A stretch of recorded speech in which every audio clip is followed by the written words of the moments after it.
Good morning, everybody. Good morning. Finally, an on-time start for me. 11 a.m. here in the Baltics, absolutely frigid. 10 a.m. in Paris and Berlin, 9 a.m. in London. Monday morning, 2nd of February. Uneventful weekend, huh? Uneventful weekend.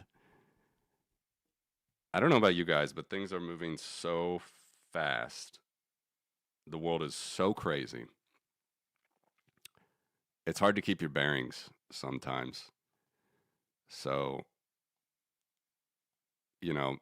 I'm not going to be a clickbait channel. I'm just going to tell you about what's important to me. And a lot of that is financial sovereignty with Bitcoin. But as you know, it's a lot of other stuff in the eastern borders of Europe as well with the Russian hellscape. So I'm going to keep doing that. But I mean, with this Epstein file release thing, it's hard to keep your bearings. But I'm going to try to do that a little bit here. I generally keep Twitter off my phone unless I'm traveling. And it was on my phone this weekend, and I found it was distracting, takes away, time with your fam. And of course, when you get a weekend like that, it can just be too much. So I don't know how you guys are feeling, but I promise you I'm not going to ever do clickbait shows and just talk about stuff that's going to keep you, I don't know, wired or really on edge. We have enough of that in our lives every day. Good morning, Kevin. What's the temp in New York? It is a great day to stack some sats. Bitcoin Polska. Good morning. So I'll come back to this as people are filtering into the stream.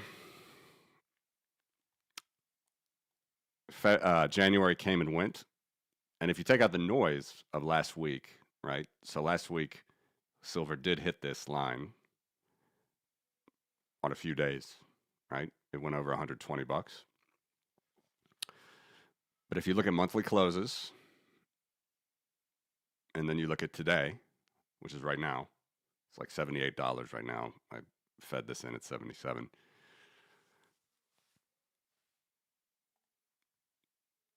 This is how this stuff looks. And if you didn't believe me before about long-term trends and, price is the nexus of supply and demand, but that does not mean that even when things go crazy, you can just sort of forget the fundamentals.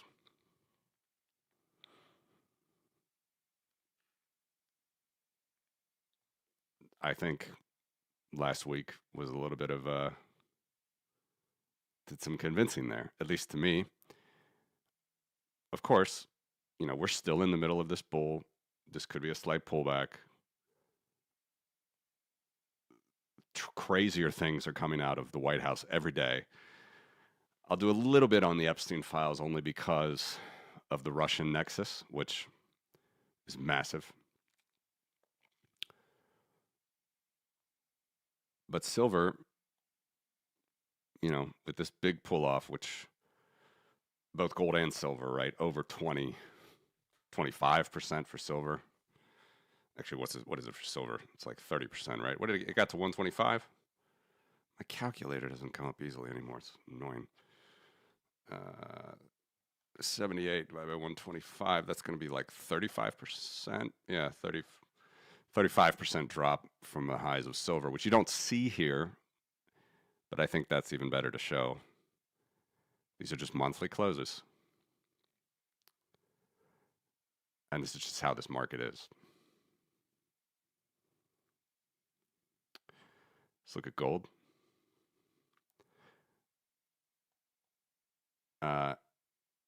Interesting, gold did not hit it. So according to my calculations, which of course you can get It's just my calculation from August 1971. The max would have been 2.4x the trend. And gold closed January at slightly less than that. All right. The max would have been $4,885.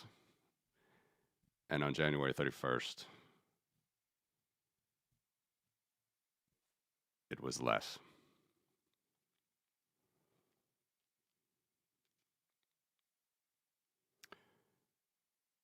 So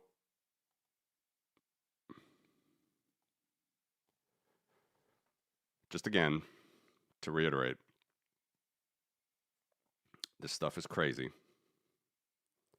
No one knows. But if you're going to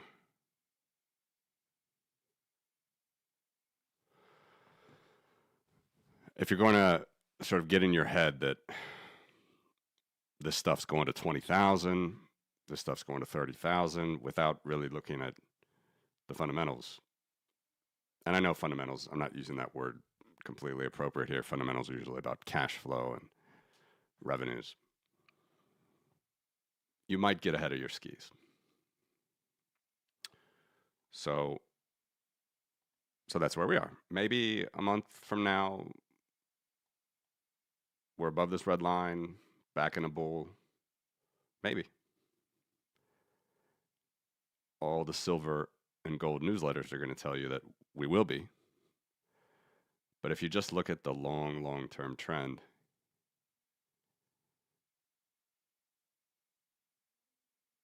I would say the odds of such a thing are actually quite low. In fact, they're in about the 1 percentile range.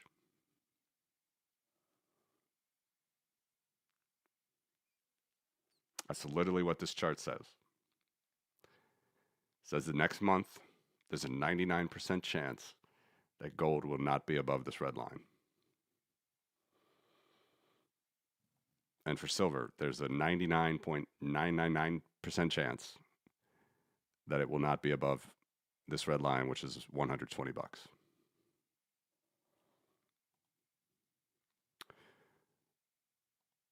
Let's go gold, silver. I haven't shown this one yet. I showed the sort of tongue-in-cheek 500-year gold-silver ratio, which I can show again. But this is the same deal as the gold chart, the silver chart. Let's look at a monthly frequency of the actual gold-silver ratio. So when this is high, gold is more valuable relative to silver. When this is low, silver is more valuable relative to gold. All right. And so when the Hunt brothers were cornering the market, about to be bankrupt in January 1980, we got to 15x.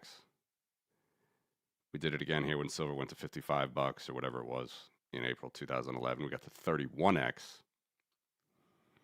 And as of right now, we're at 60x. Wait, actually, did I pull that up correctly? There we go. 59.9x.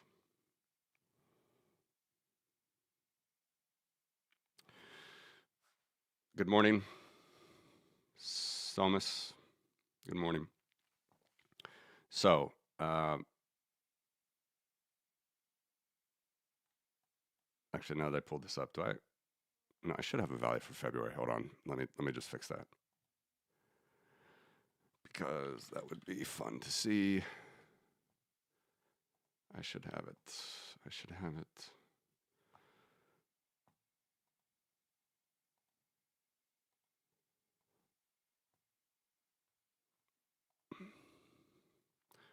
Right now it's 58.8. And that should be showing up on my chart, but it's not. So let me do it. A quick check.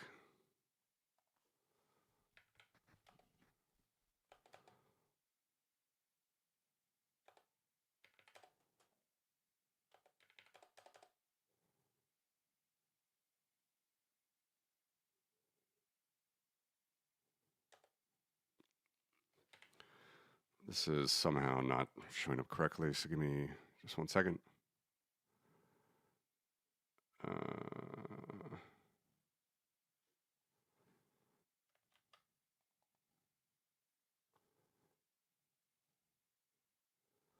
Values.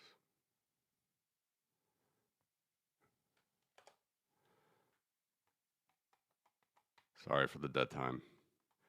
People are coming into the stream anyway, so I'll give you this exactly. 57.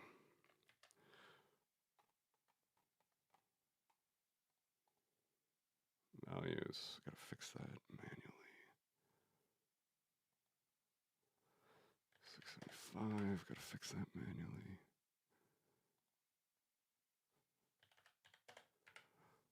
All right. I am refreshing this to show you exactly.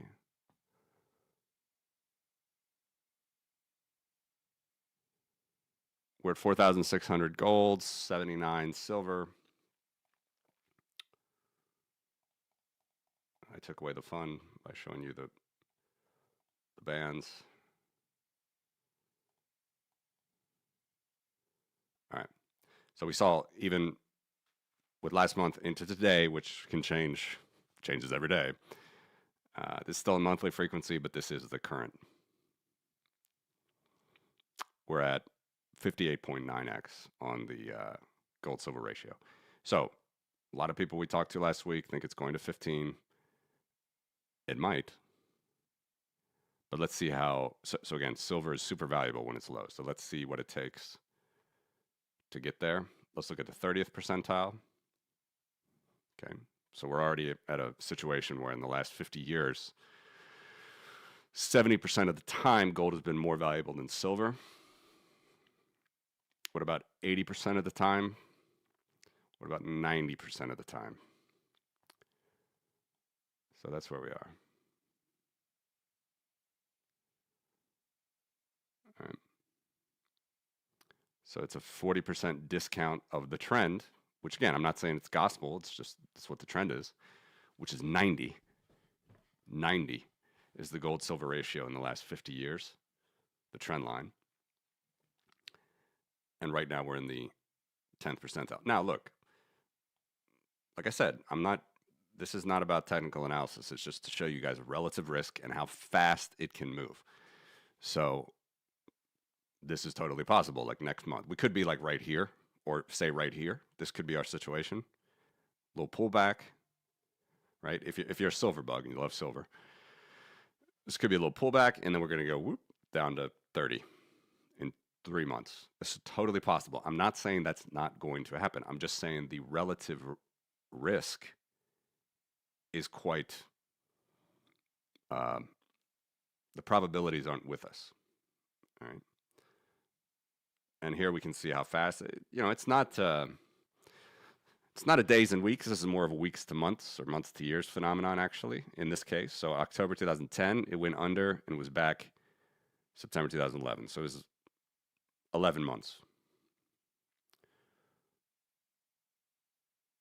And so what I would say, again, this is not financial advice, but what I would say is if you really want to play this, all of these are good prices to exit.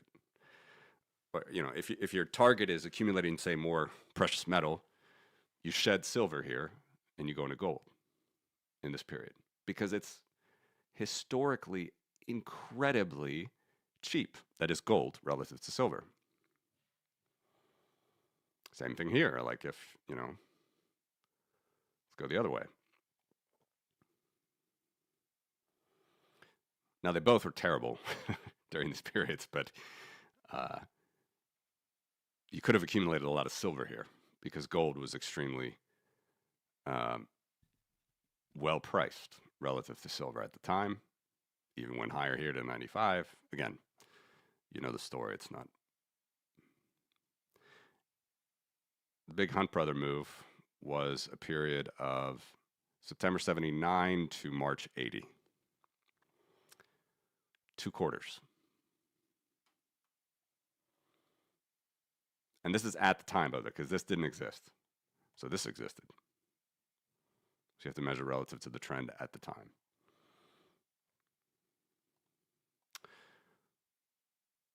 So what I hope, again, the world is so crazy. It's just a barrage with these Epstein files. It's unbelievable to think that the world's going to end or whatever. But be calm. Let's look at this.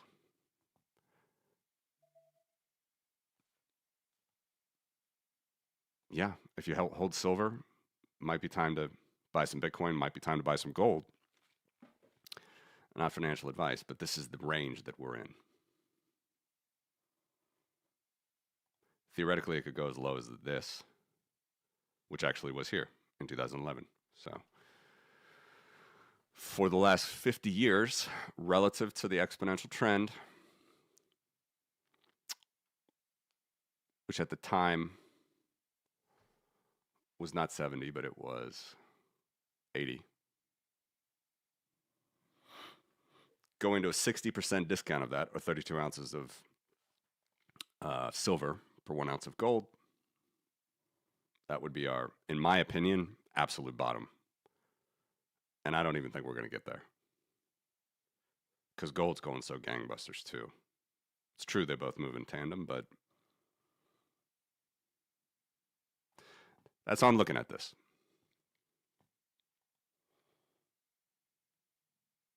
We're definitely in the tail. We're definitely there. How long the tail is another question, but we're there. We're in the tail.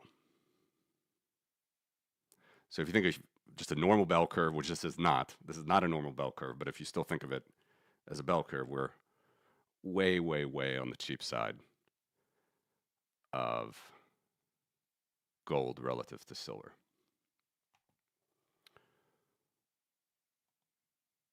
That's not what I wanted to show. Let's now look at Bitcoin.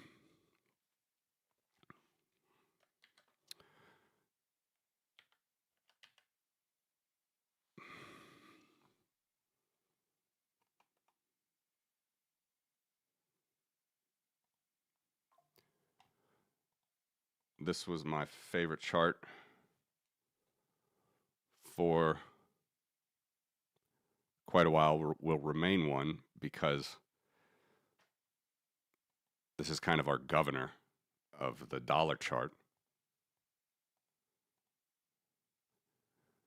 Good morning, Robert. Thank you for that nice emoji. Hope you're enjoying some coffee. It is super frigid here. All right, so let's see where we are.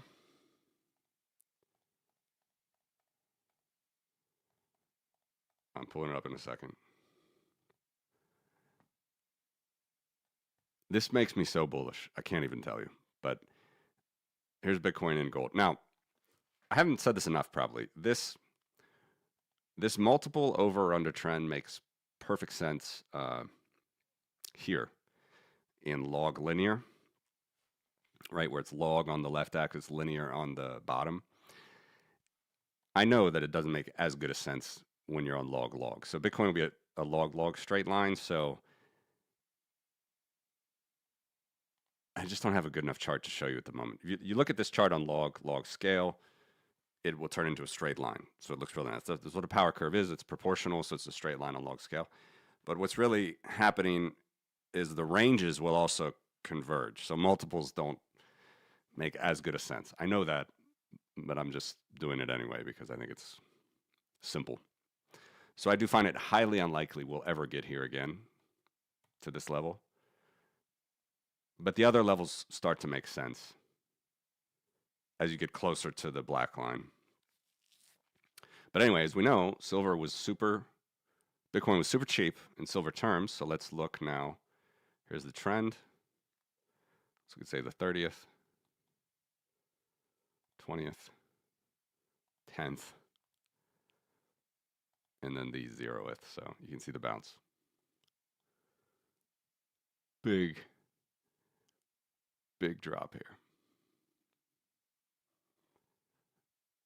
Now, if you're just a crazy silver lover, and you think silver's going to take over the world, this is not going to deter you.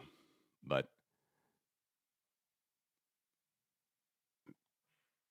if you're watching this channel, you probably want to relax and look at the long-term trends. It was inevitable. inevitable that we would find some sort of a range here. And when I say range, I don't mean like trading range in the next 3 months. I mean overall long-term range of this asset.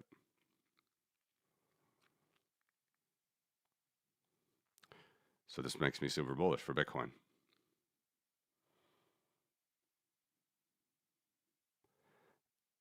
And if I had a lot of silver to buy Bitcoin, which I don't,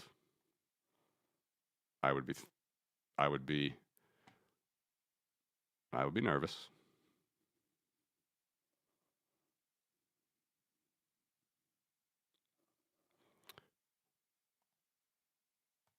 One other thing, the gold silver ratio. This trend line long term. So again, I know it's not a great trend, 53% R squared, but it's the best trend. You're not going to find a linear trend that works, logarithmic power. It's all exponential. The slope of this black line is 1.73% per year. So,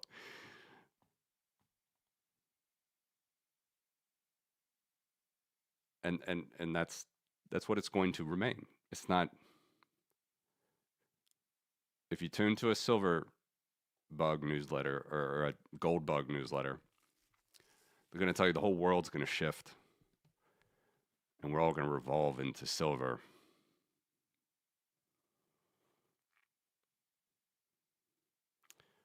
That's not the long-term trend.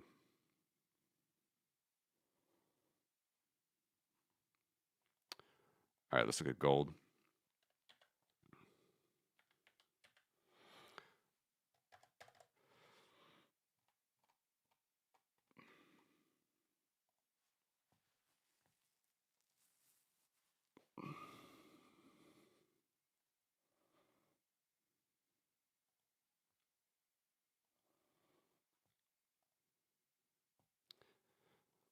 Again, range bound here. And to repeat, I probably don't say it enough. Like, I highly doubt we'll ever get back. It's interesting that we are at the range of, sorry, where did I just? We are at the, range bound here, which just shows you it's so rare. It's so rare what's happening right now for silver, especially with the governor of Bitcoin. But with gold, I would say this just looks more normal. You see the same bounce over the weekend, last weekend of the weekend, but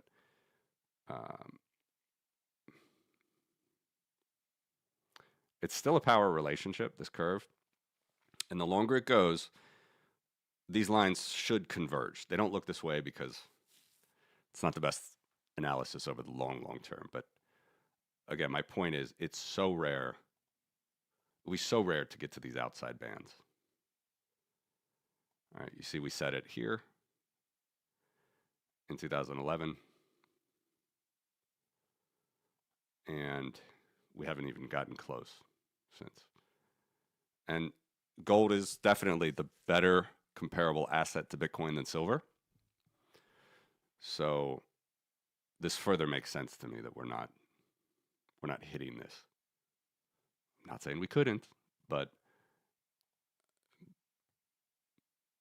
the probabilities make more sense to me that we're not as crazy here with gold as we are with silver. So you take out the extremes, you look at this, it should make even more sense.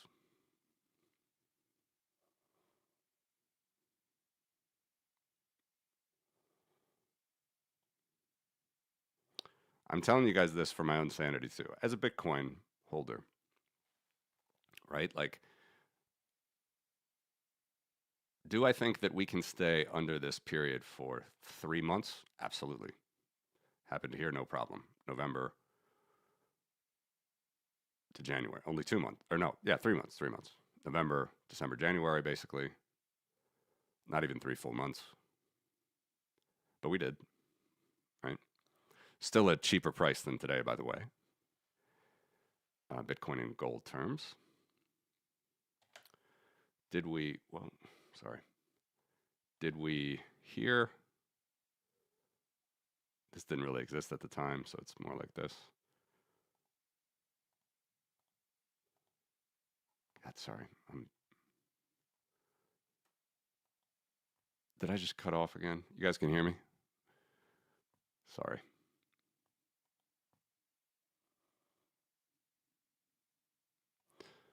Got to get back to that chart. Anyway, I'm not going to pontificate too more on this, but I think I'm quite bullish. We're going to look at dollars in a second.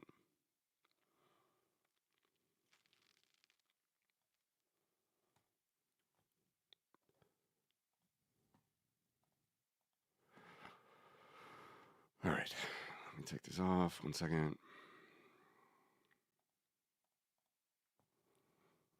Back to this chart. Do I think it's going to be like a long crypto winter? No, not really. But do I think it's going to be, or it could be like this? Totally. Could be 3 months, could be 4 months. But over the long term, relative value of these assets,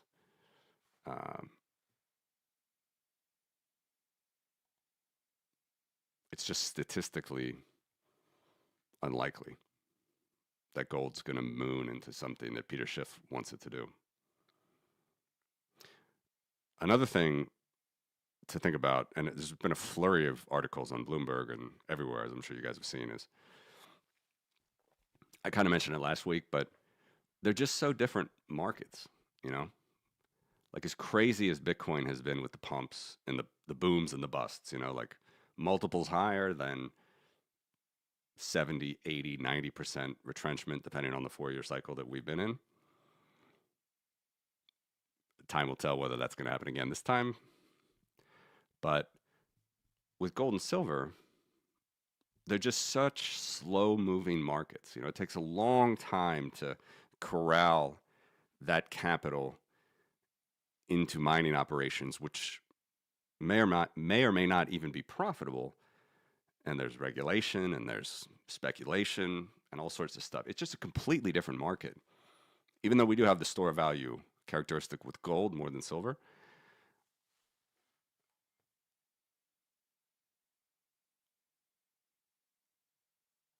I would just say keep that in mind. It's the speculation in gold, the speculation in silver, they're not the same thing. The investor type is different, first of all. We know that. It's a generational thing. Bitcoin is usually, or the heart of Bitcoin is a generationally, maybe a full generation, 2 generations younger than gold investors. But even that, it's just even more than that. It's the actual allocation of capital to support the market completely different. So that's why I'm not surprised. I don't think there's anything different here, even if silver's going to be important for data centers. There's so many other things that are going to be important for data centers too. It's not like silver's the one hidden silver bullet, so to speak. Same with gold.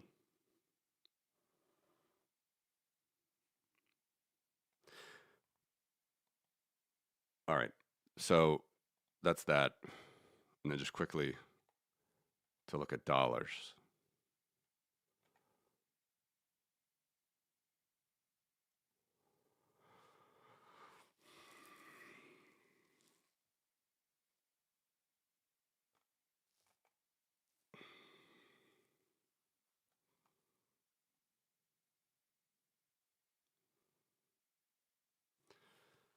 Sorry, what do I want to show here? I'm thinking about different charts.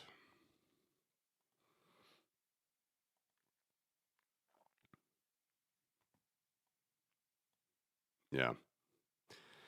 And Bitcoin could get cheaper in dollar terms.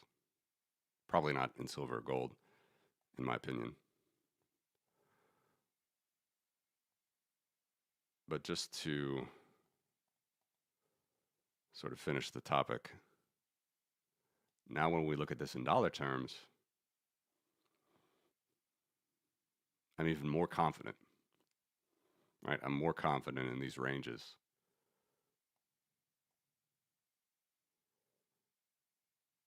right? It's like, here's the least confident I am would be this one. That that is, I'm least confident in silver here. It's going to find a bottom very, very soon. Or Bitcoin is going to find a bottom in silver terms.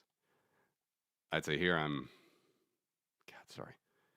here I'm more confident uh, that this is staying in the range.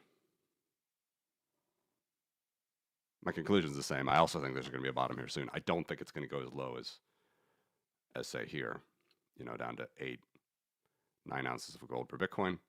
And then here I actually have the most confidence because it's completely within our ranges. And I mean, what else can you say? I mean, could we go to,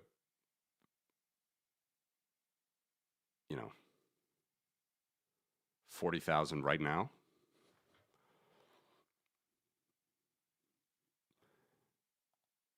You got to drop through all these levels.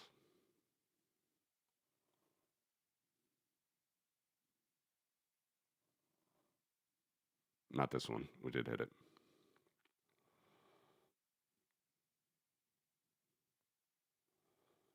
So even with this little dip over the last couple days,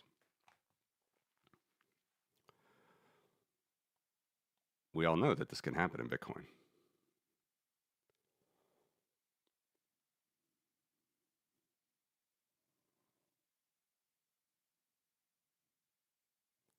This is fun. This is fun. Lots of FUD.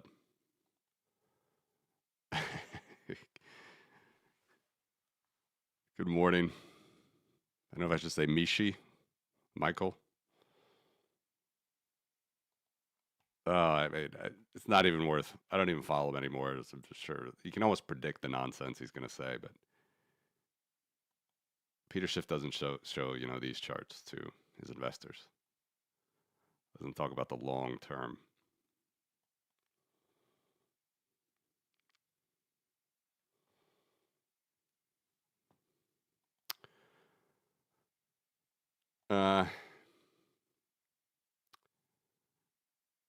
Central bankers are grudgingly going up too. Okay, I released my report on Saturday, day after the Epstein release, so it was hardly important for people while they weren't following that stuff this weekend. But as the this is kind of one of my new flagships now is going to be politically looking at the monetary base. So we talked about this a lot. I'll come back to it, but to get it really fairly accurate, I have to wait now because I got even a lot more than I had before. I had 50 currencies. Now it's up to like 90, which I didn't even list the full ones out. I will, but it's pretty delayed, right? You go back to September to get kind of a good worldwide view there. But anyway, we can still with the big central banks get updates. Every week the European central banks updates their weekly balance sheet every week. So here's from January 23rd, almost almost current, and we're under trend, right? So the trend is here. We should be at 30% of the ECB's balance sheet, and we are only at 24%. So again, and if you just look around here, you look at the actual, I could show you the curve and the actual in the past, but I just sort of didn't want to clutter it. You can see that there's just nothing to worry about. We're right on trend. They're going to hold on to this power as long as they can.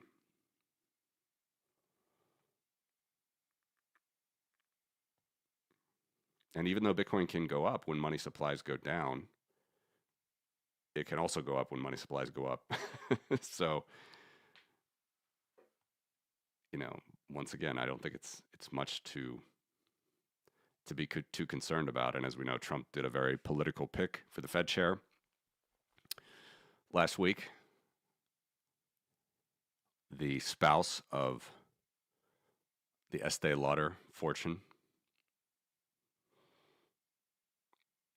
I'm sure you guys all saw, is now the chair of the Federal Reserve, whose father-in-law put it into Trump's ear in the first place that Trump should get Greenland.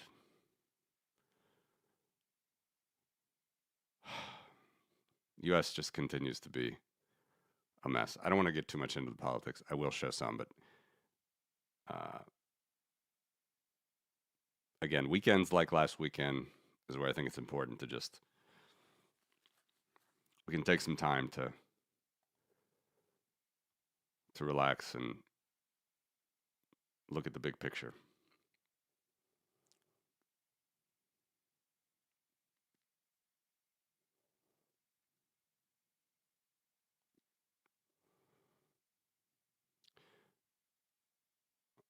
All right, so another example here. Bitcoin went up in 2013 after the Great Crisis in 2011.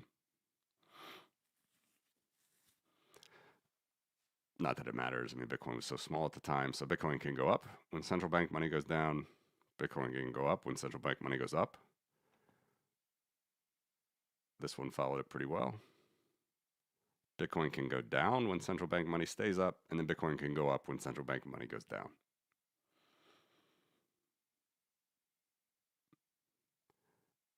But what is key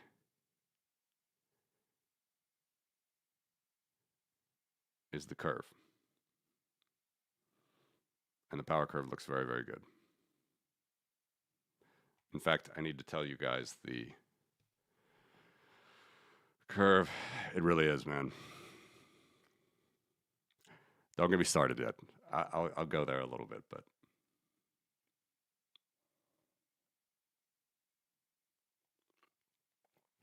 it's going to be up to the Congress and the judiciary to not let the U.S. become the basket case that it's running into. I mean,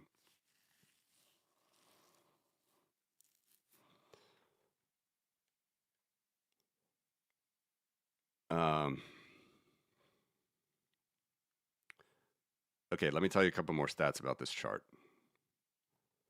which I should get on this chart more frequently or just sort of show you. If you looked at this in log scale on the left, it's going to look weird for Bitcoin.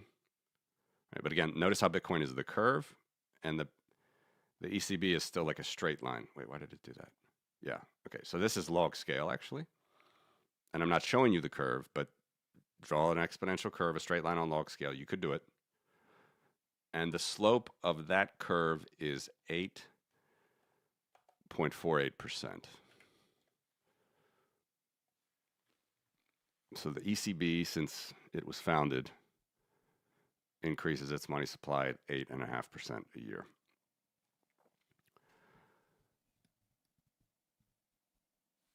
We know Bitcoin's power curve goes at a declining rate. It was hundreds of percent. Now it's at 42, going down to 40%.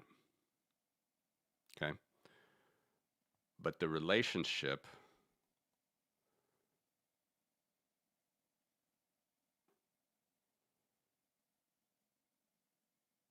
did I not put the, actually I need to put the power curve. So anyway, this line is actual in the past, and then it's the relationship of the ECB's trend in the future and the Bitcoin network's trend. Before I was doing actually a power curve on the ratio itself. It's not worth going into, but the Bitcoin power trend, as we know, is now like a 97% R squared on dollar terms. Should be here. No, it's 96 here. Whatever. Market cap is actually slightly higher. This is market cap.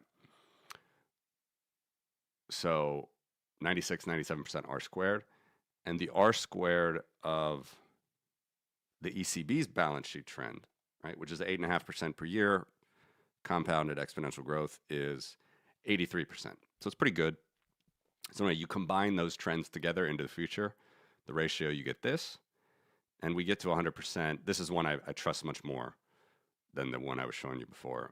We get to it at about 2030, 2031, which is a couple years before Bitcoin reaches $1 million.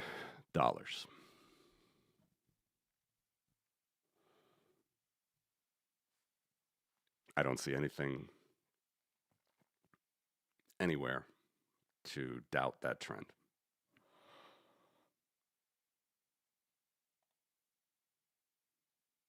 take it's now linear scale, so you can sort of see it differently on the left.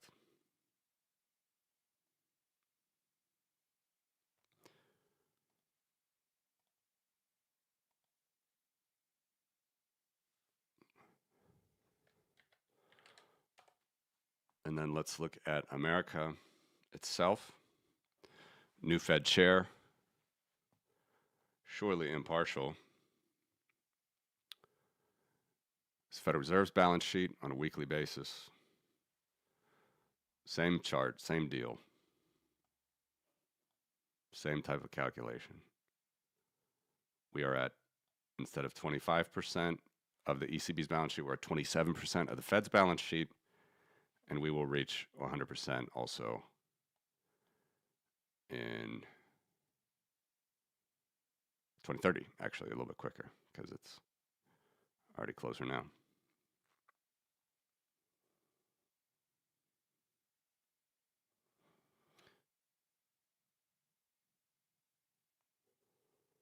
So when you look at all that, you look at actually how fast the gold and silver charts really grow, which is, 5% a year. This is 5.5. This is 3.5 over the long term. This trend, 3.5% per year. It makes me even more bullish when I go back to these charts.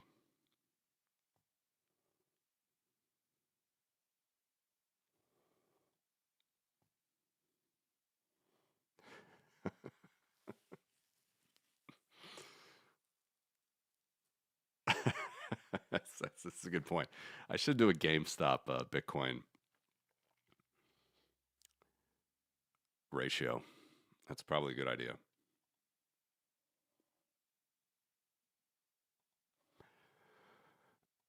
All right, so those are the big balance sheets.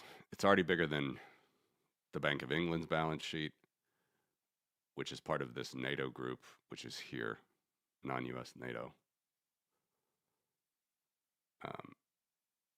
And again, if it's not clear, just to explain this again. So the 27 trillion is my third quarter number.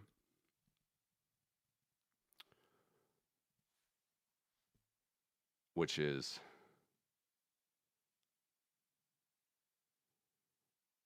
down from the second quarter. But this is actually not going to match my prior report because I have more currencies in here. Anyway, it's just too much detail to try to parse out with some of this stuff. But you can see that it is slightly down, but clearly up from end of 2024. So we're going up. We are going to go up again. You can see it here. This is even more live time. We're going up in the euro. We're going up in the dollar as far as more money printing. Trump wants more money printing, even though this guy apparently is a hawk that he brought on. He's also, his father-in-law told Trump to take Greenland. This is the point.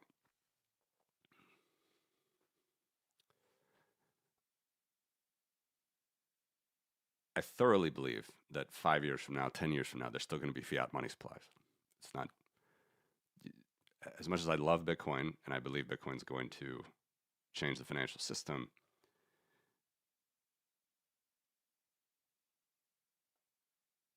one is a decentralized neutral asset. The others are centralized, monopolistic, fiscally padding monetary technologies at the hands of a few people in each country. They're going to hold on to it one way or another. But I also think, especially if you're Anglo-Western, whatever the word, if you're Western, not Eastern, but you're a fan of Bitcoin, you're usually talking about how the dollar's going to fail and the Fed's going to print too much, yada, yada, yada. The bottom line is, even the relationship between the Federal Reserve and the Bank of Japan, which, as we know, the Federal Reserve is helping the Bank of Japan right now, even though they have strong relationships and they have 80-year ties and everything, the Bank of Japan is still for Japan. And, all these European central banks, the European Central Bank and other, like the Bank of England, other European NATO banks, they're going to help Europe. down to the individual country level. And the same would go from China. The same would go for autocratic governments like Vietnam, which has a huge balance sheet. I probably should put Vietnam on here just as another red, just to show you how big it is, but it'd be about the same size as Hong Kong, Russia, a little bit smaller than Hong Kong. And Iran is actually bigger here because I'm using official rates. So many details to these charts, but the point is every single country here is going to hold on as long as they can. And that's why, unlike our newsletter writer friends, I don't think it's worth anybody's time to talk about central banks, you know, going bankrupt or governments going bankrupt. I showed you plenty of charts which actually show the Federal Reserve controls, 15% of the United States' debt at the moment. So that means 15 cents on the dollar is monetized in the US right now. Full stop. That was almost 30% during COVID, right? During here. Now it's only 15%. So they have room to do it again for a couple more cycles.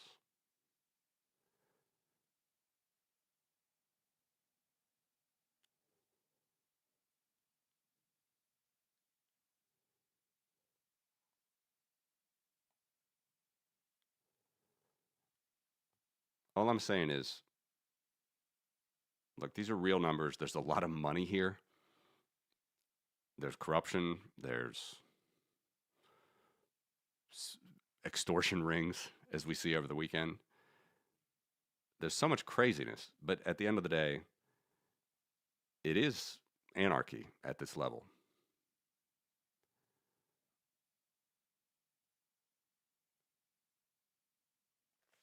And probably what we see the most, like the US helping the Bank of Japan,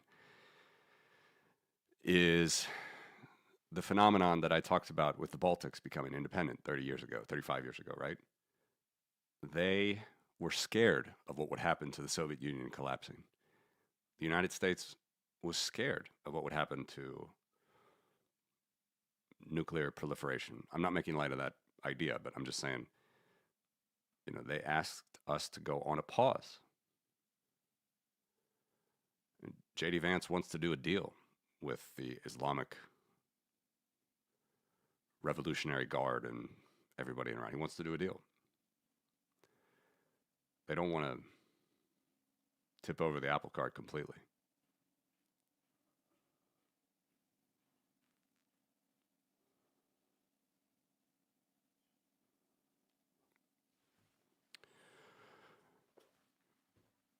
This is not going to zero.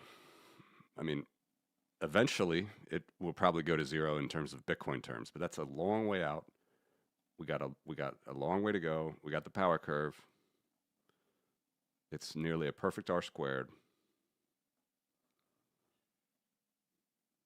This is how it works.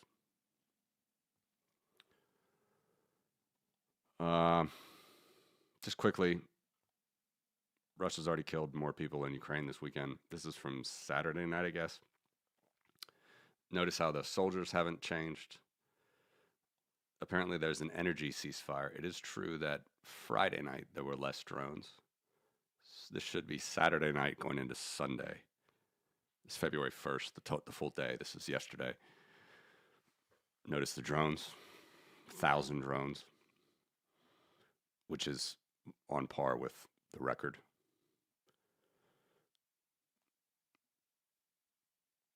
It remains kabuki theater that Trump is going to end this war, or that Putin wants to end the war. All right, a little bit quickly on the politics, just to show you. This is a good one. Just Epstein was President Vladimir Putin's wealth manager. I mean, of the so many ridiculous things that have come out, that's one. I'm not going to go through the whole thing.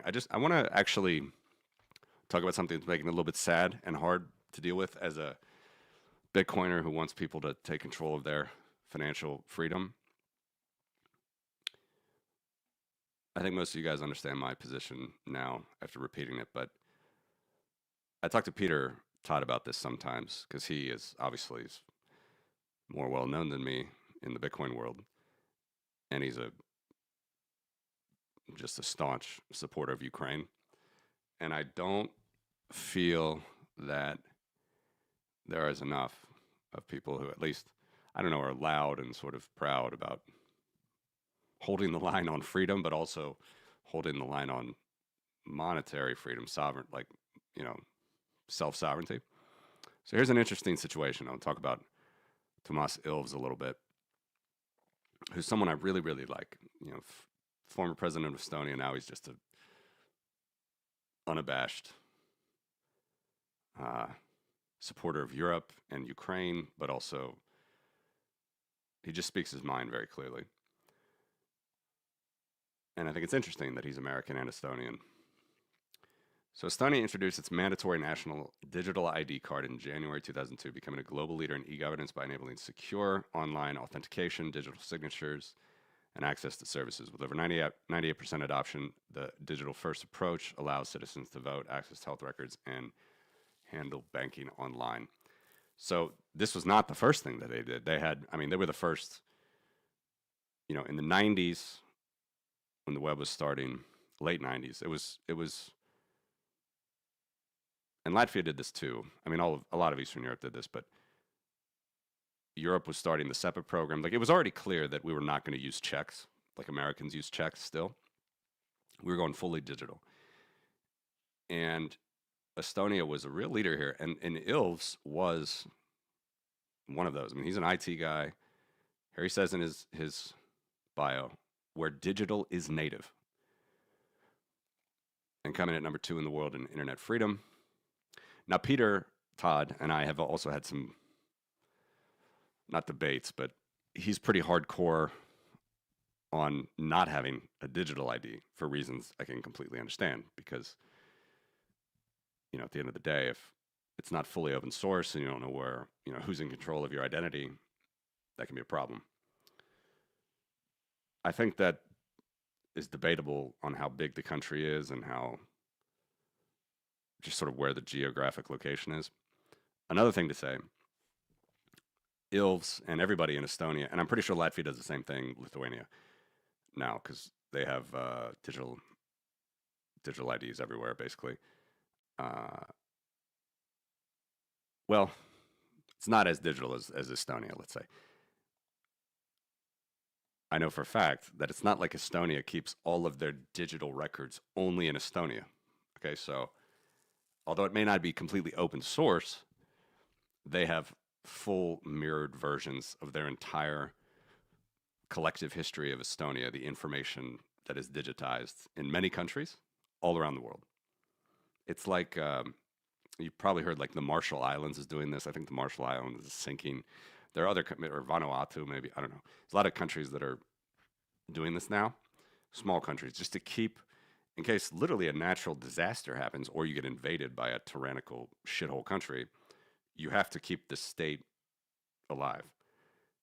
And so there's different views of that. Of course, the United States doesn't need to think about this, or Canada, maybe. Anyway, the point is, this guy clearly understands the value of the digital world, but I'm a little bit sad that, like, I'll just show you this post. So he reposted this, and this is one of the things that made me sad over the weekend.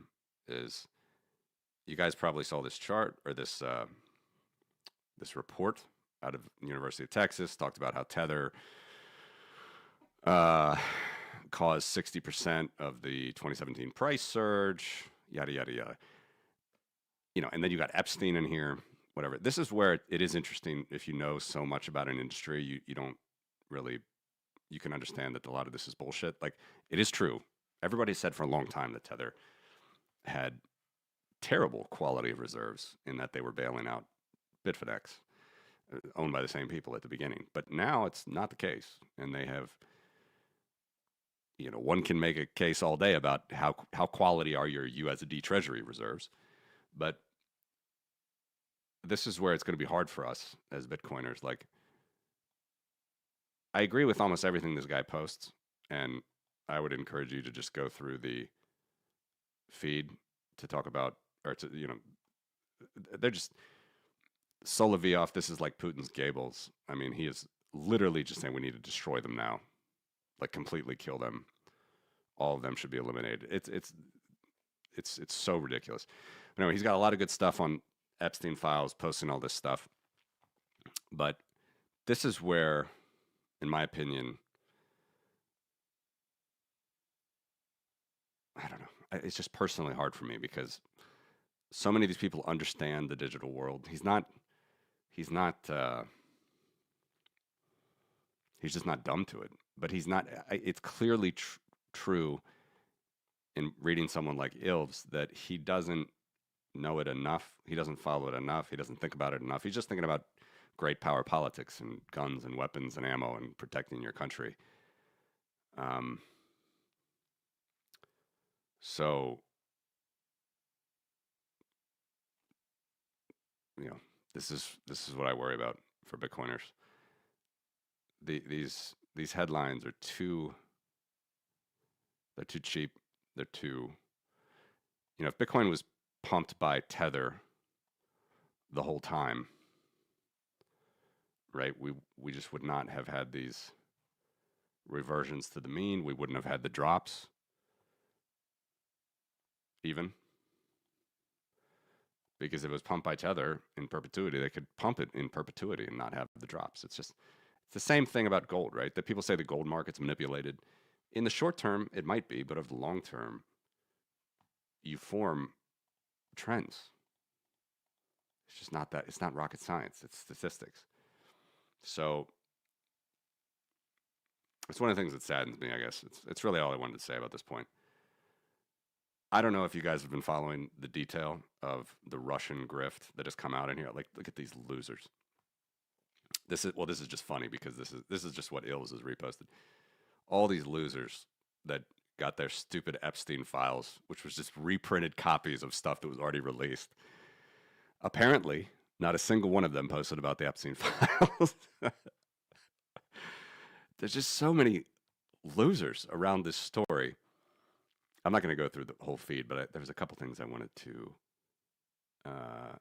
talk about here.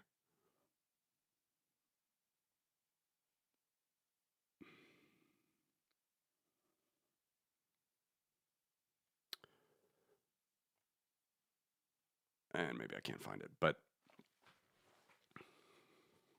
oh, here's a good one. This is something everybody should agree on. So here's a subtweet from Commie Trucker. This is something everybody in the normal spectrum of politics can agree on. It's like, I mean, yeah, communism isn't perfect, but under a dictatorship of the proletariat, every single monster on the Epstein list would have been shot. Beria, a notorious pedophile, right? Many, many skulls of girls that he raped were found buried near to him. Drew Pavlo is a good follow. Talked about that. But this looks pretty damning. Here's another good one from Sergei Sumleny. Started in the early 2000s as Kremlin organized Putin youth run an indoctrination camp on the Seliger Lake. Minor girls were recruited for political actions, and more. Masha Drakova got her Orden, an award for service to Russia. Was 17. Appointed a speaker of the movement, and then maybe he changed the picture. There's a picture of her walking with Putin, basically.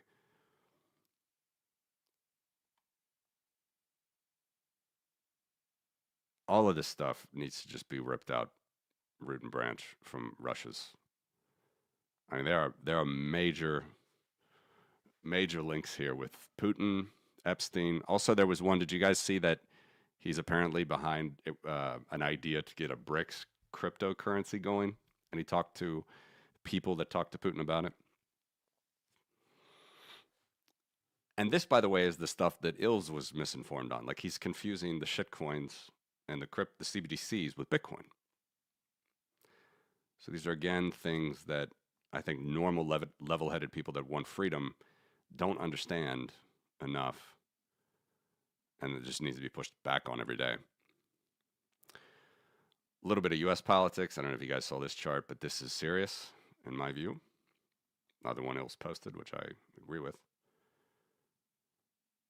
FT 30-point index based on FT research into events across 10 domains, including the use of state force against civilians, political prosecution, and the independence of the judiciary and civil service.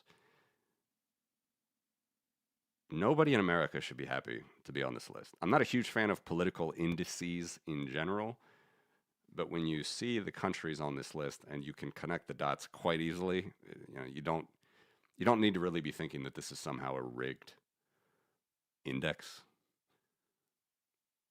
This is serious.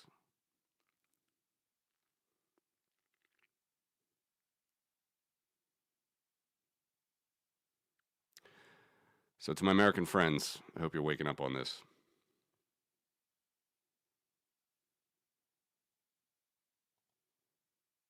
Hi, Loji. Sorry I missed your chats.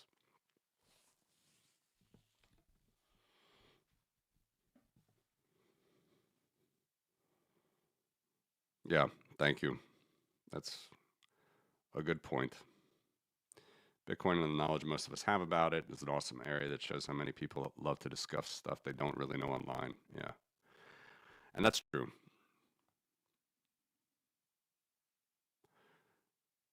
I guess I'm just, you know, it was a particularly mind numbing weekend if you were on Twitter. And I want to reiterate, I try to not be, unless I'm traveling, have it on my phone. But yeah, you can go you can go down a lot of rabbit holes with this stuff. And at the end of the day, you see a report like this, people think Bitcoin's nothing more than the same thing as a shitcoin. They think it's a CBDC. Somehow Epstein is doing a BRICS currency with Russia, a BRICS cryptocurrency. Um,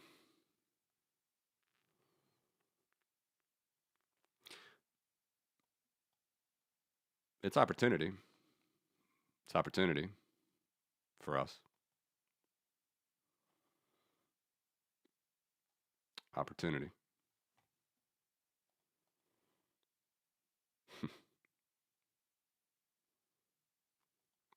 I appreciate you guys' comments. I notice more and more. It's not like I want to create an echo chamber or anything, but I know there's a lot of Europeans in here that probably feel the same way. Um,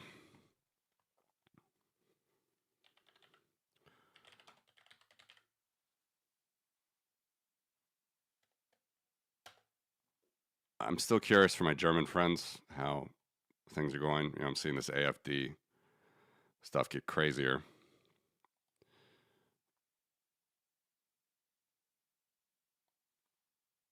Again, as an American, this is hard to understand, but the majority of Poles do not see America as an ally.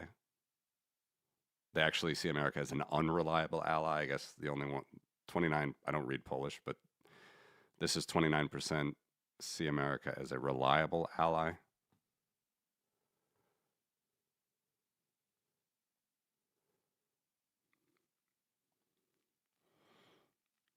What is it? You tell me.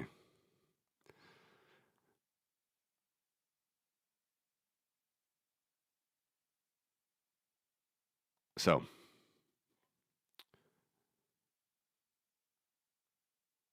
wasn't going to go down too many rabbit holes with the Epstein stuff. That's just my take. Is the Russia stuff is clear. Another thing, though, again, people saying Epstein was a Russian agent. It was clearly an extortion ring he was running. Was he a Russian agent? Was he an Israeli agent? I don't know. Haven't seen, I guess, definitive evidence of that. But he was clearly just a crazy opportunist.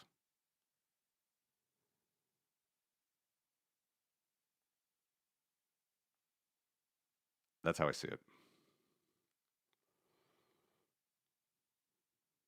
Was Putin controlling Epstein? Was Epstein controlling Putin? Not at all. But this is where this money goes.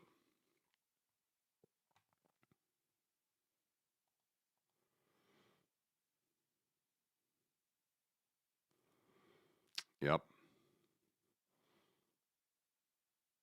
I mean, even people that apparently have massive good charities, aka the Bill and Melinda Gates Foundation. I'm sure you guys saw that news.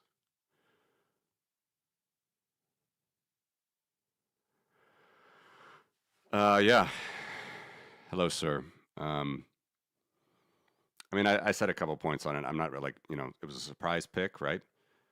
Uh, he apparently is a hawk. He's not unqualified. Apparently, he's more of a hawk. He says that this balance sheet should be shrank, which does not jive with low interest rates, by the way. Trump wants low interest rates. That means a bigger balance sheet overall.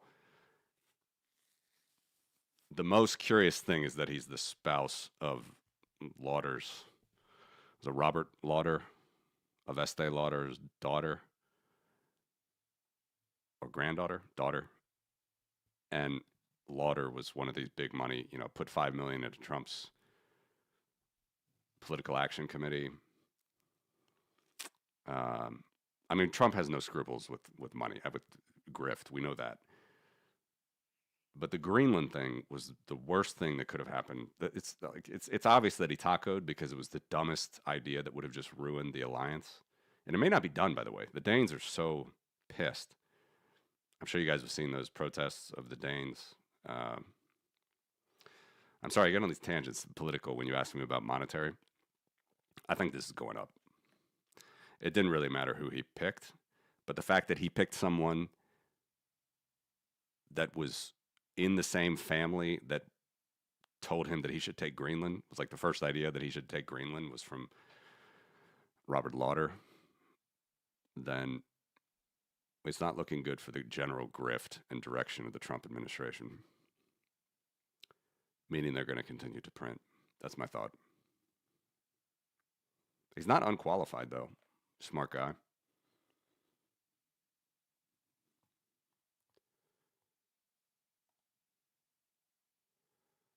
I presume you're talking about Epstein.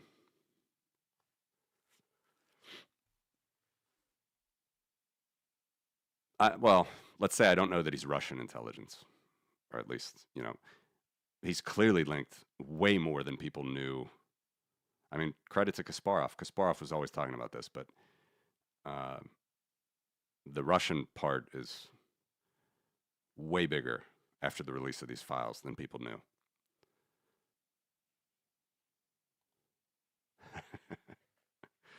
That's a good point.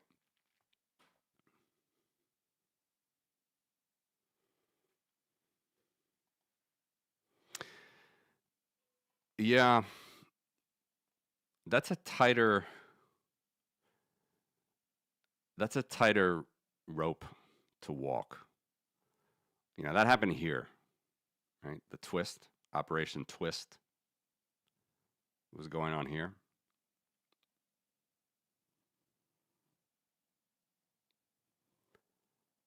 Um,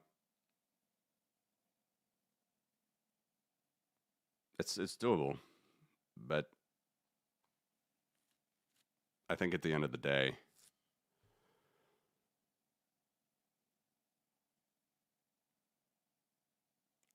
I have a hard time believing he's gonna thread that needle. Allow longer term rates to rise, keep short term rates short, keep mortgages cheap.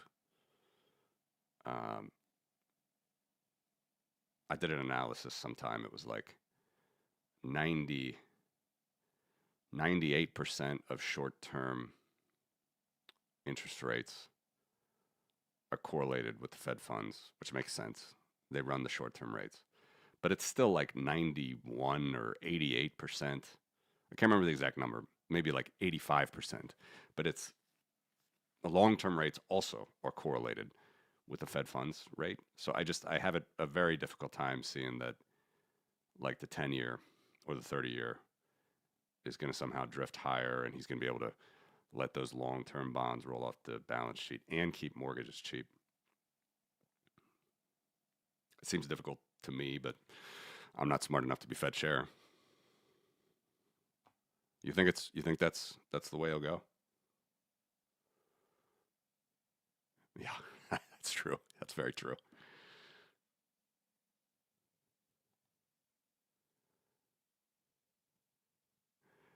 There you go.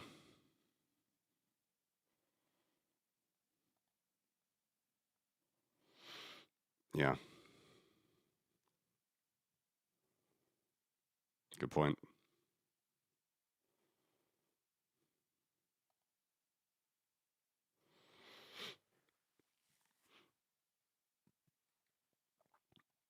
I don't know if I have a difficulty.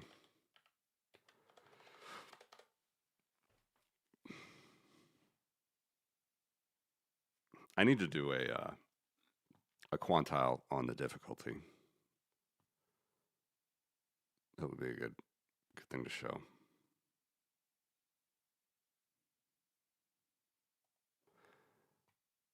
I mean, I think we're pretty good guys. Like if you just take the worst thing that could possibly happen, it's we drift lower for a few more months. If the 4-year cycle is true, then we drift lower for another 9 months or something. But eventually, both Bitcoin and the Fed balance sheet go from lower left to upper right, and it's a good point what you said, Somas, about the long term. I actually didn't think about that much. I mean, that's true. Um, and he is a hawk. I mean, he's theoretically a hawk. But I don't see that as being a very easy job. Let me show you back to the trends. Um,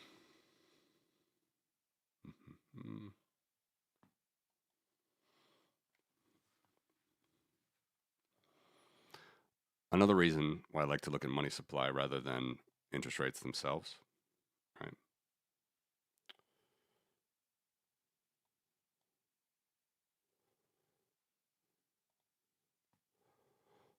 So here's 3 different trends.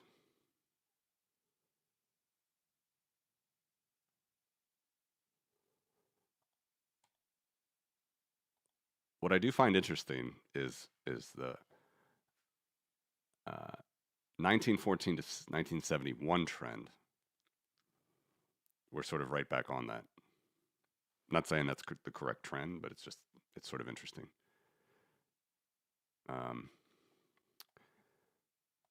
1971 to 2008 trend, which is a 100% R squared, 99.9. We're way higher than that. And here we're under trend. So again, just looking at how the way things move, okay, this world is a world that's never coming back, I don't think. Interestingly, we're, after all this time, 20 years, we're kind of caught up to the old days, 80 years ago when we had 2 wars and big increases in the Fed balance sheet for each war. I think it's quite reasonable to assume that we're bottoming out here. So even though they've said this news, I'm thinking about your comment, Somas. They said this news about, how he could shrink the balance sheet still. I just think that's so difficult.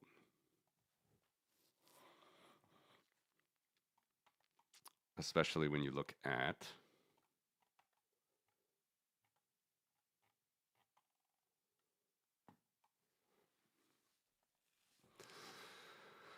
it's probably my favorite as far as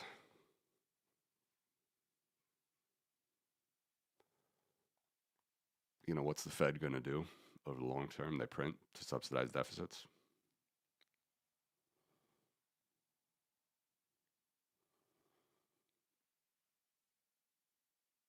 I mean, he's got room.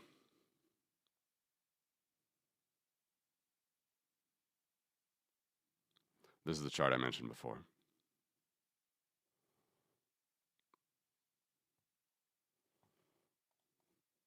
Good evening, Tim. Yeah, it's probably a better way to put it.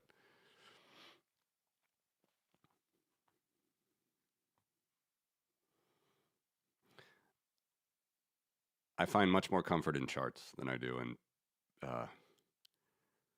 what people say they're going to do.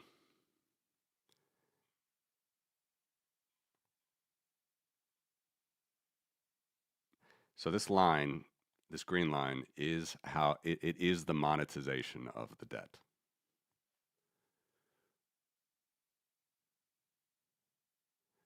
So right here in 1975, for every dollar that was borrowed by the government, 18 cents was printed. Right? That was a trend that was well higher than at any time in the past. Vietnam War ended. The debt still rose, but the percentage went down. And then we go up to today. This was the bailout that put corporate treasury or corporate bonds on the balance sheet here. That's why it went down, and then they replaced it with a bunch of guarantees.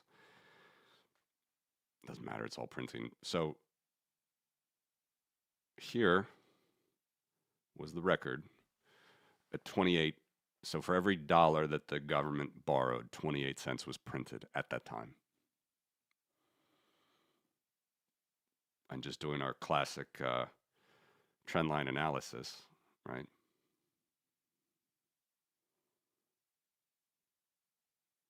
I mean, you guys tell me what you think, but I think it's much easier to predict sort of where the winds are going to blow, not based on interest rates, not based on that, but the money supply. Actually, looking at the money supply, comparing it to the debt, things like this.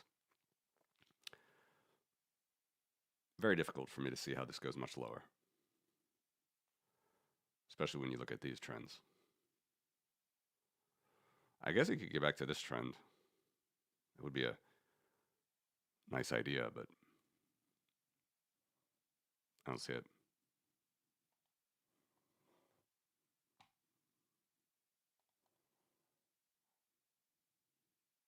Yeah, we're certainly seeing doing creative things every day out of this executive branch.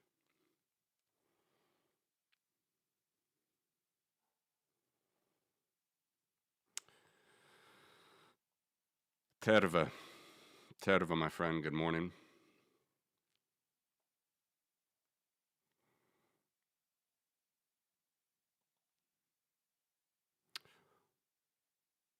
Are you talking about relative strength index of Bitcoin?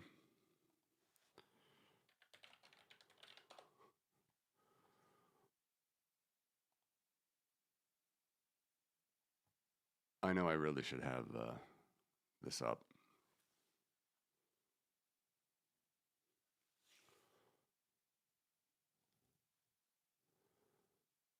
This one coming out of BitBo.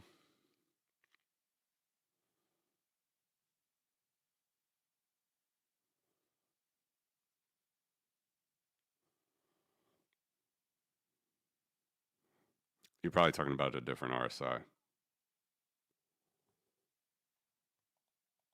Dollar?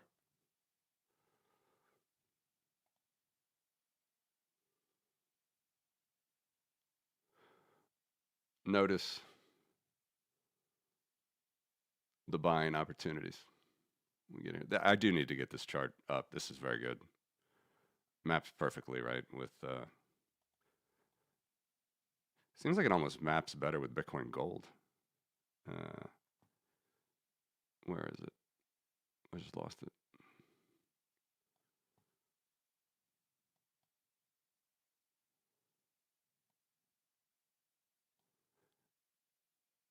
I mean, I know it's a dollar based chart, but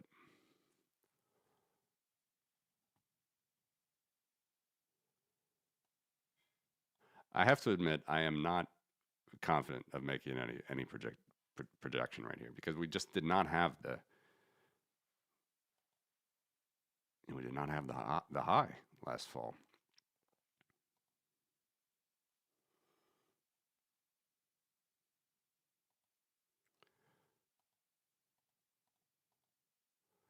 So if you look at this band and say we stay within that band, And then you compare this with the RSI.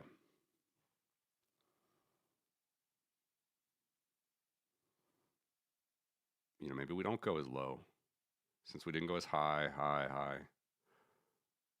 It makes sense, right? That we wouldn't go as low if we didn't go as high. You guys tell me. I just don't. This is where I'm not an expert. I just.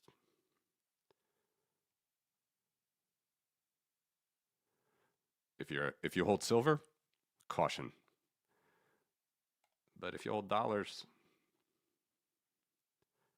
I don't know.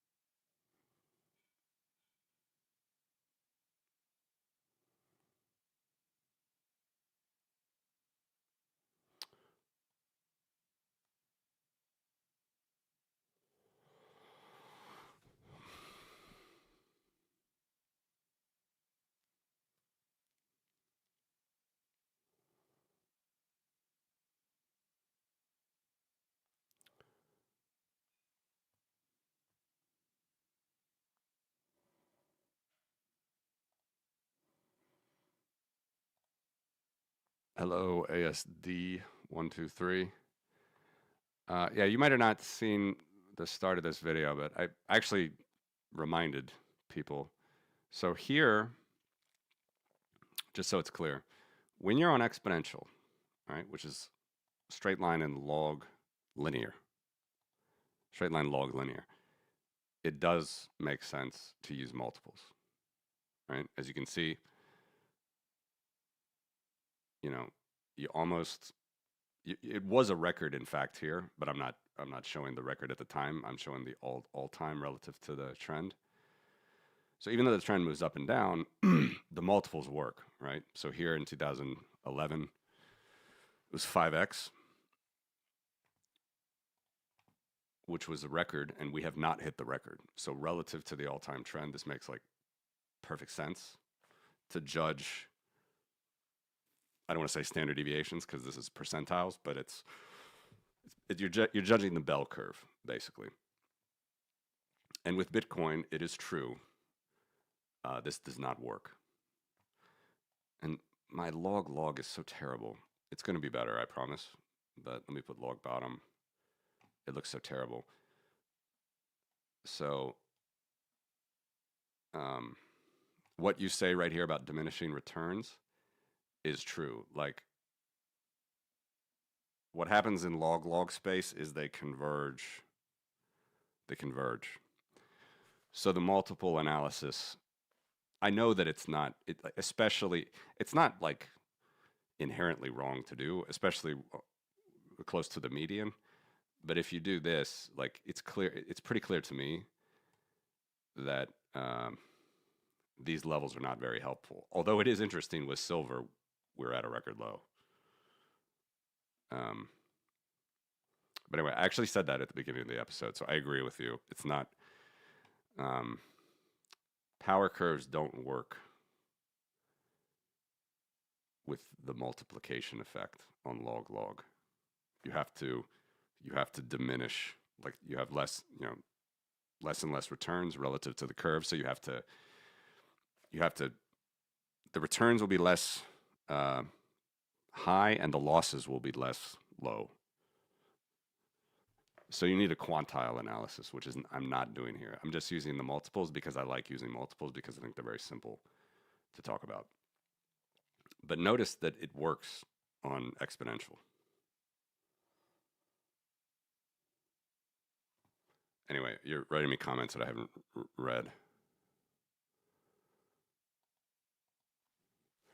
Yeah. It's the difference is a power versus an exponential curve. So you're correct. If it's the metals or all of these are power curves, so it's the same. Let me put them back. Let's do dollar.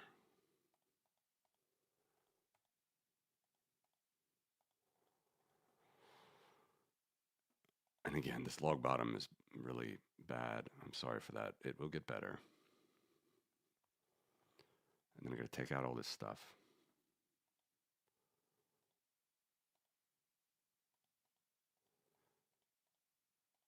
Okay, so let's take out this.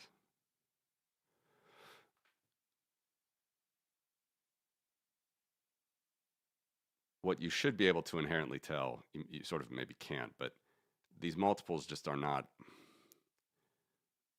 it's just never going to be 7.8x again. I'm sure of it. I'm sure that the Bitcoin price will never be 7.8x the trend, just like you said. Because in log space, it doesn't make it. You can kind of see it doesn't make sense, right? Well, we should be doing quantile regressions, and that will make it more like a cone effect into the future.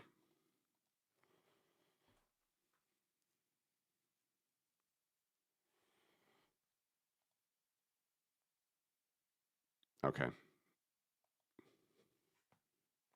I'll get there. I mean, I have quantiles, but it's more annoying to make them every day. And I don't have them like handy right now. I could show maybe one from like a month ago. Let me see. Hold on. This should illustrate the point.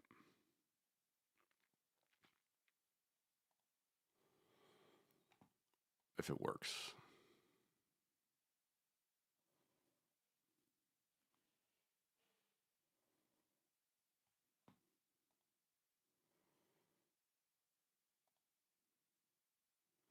Okay, I got it.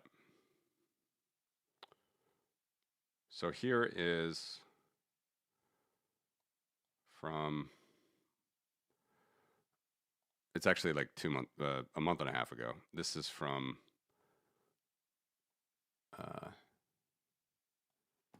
December. And this would make more sense.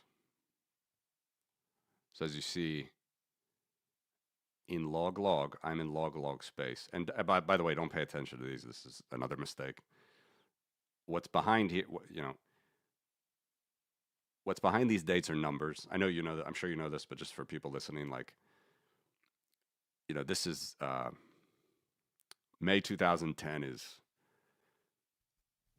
is 500 or something, right? If Bitcoin was 365 days old in January 2010, May is whatever, 400, whatever it is. And then you just count up. So we're at like 6,000 and change days right now.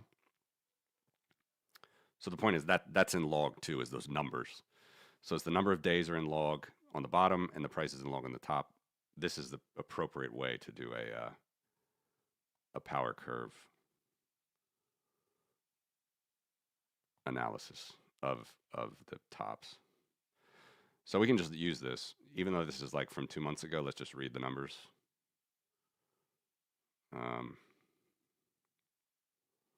By the end of the year.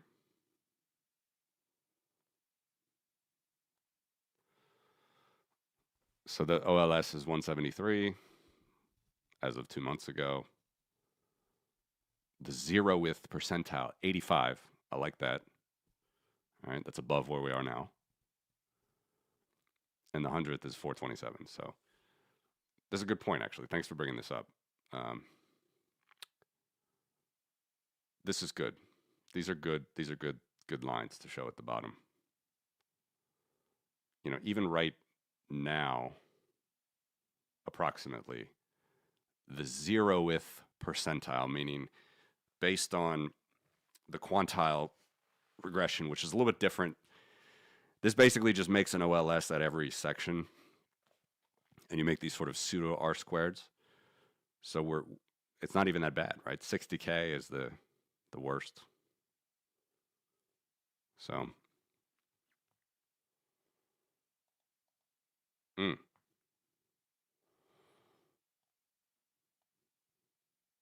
you could be right. You could be right. You see how goofy this looks in log, but But let's just look at it in log linear. So it's the old classic chart. This is monthly delayed data, people.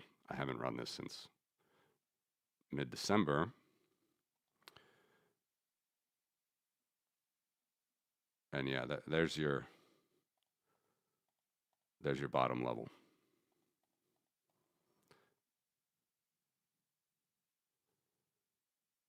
Somewhere like this.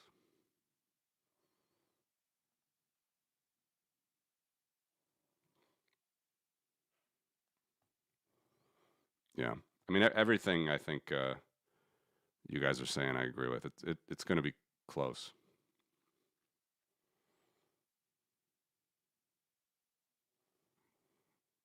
Could be. Good morning, Tamam.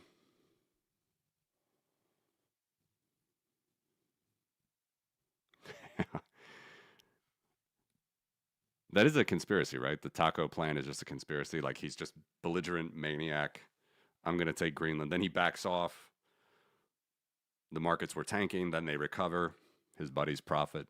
That is the main conspiracy he's running right now. He did it with the crypto markets, as you guys saw. Was it like early December that happened? Late November?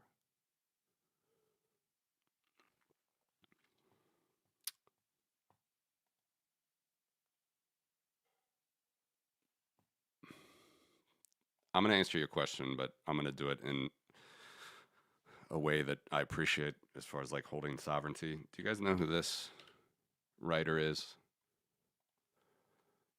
She's very good on authoritarian regimes. And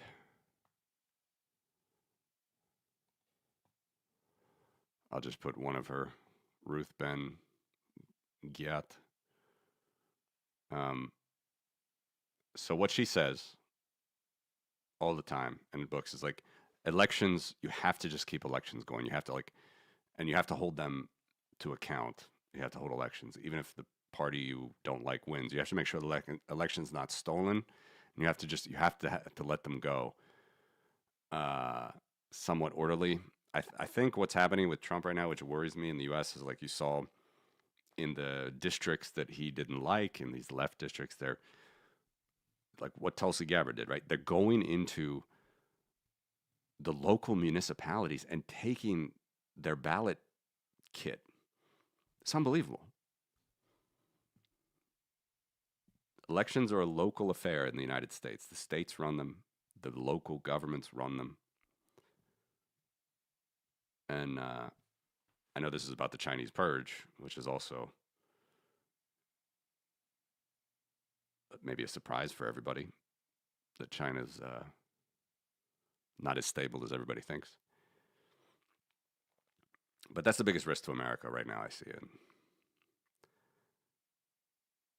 I don't think Trump cares. I mean, he's such a maniac.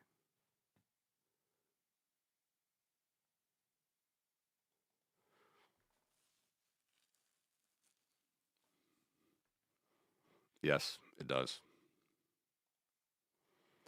Yes, it is.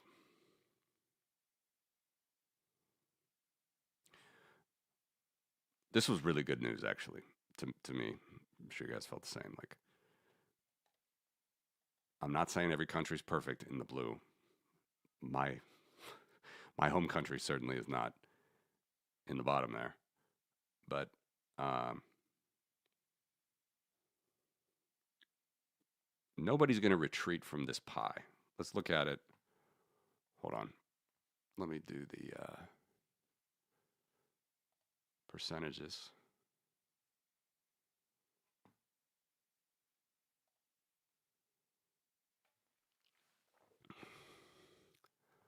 All right, so this is the same chart.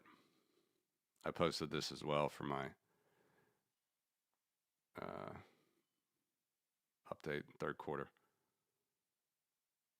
So what's interesting is China actually had. And don't look too deep into this. I'm not trying to say like some countries' bonds are better than others, and just who has more money.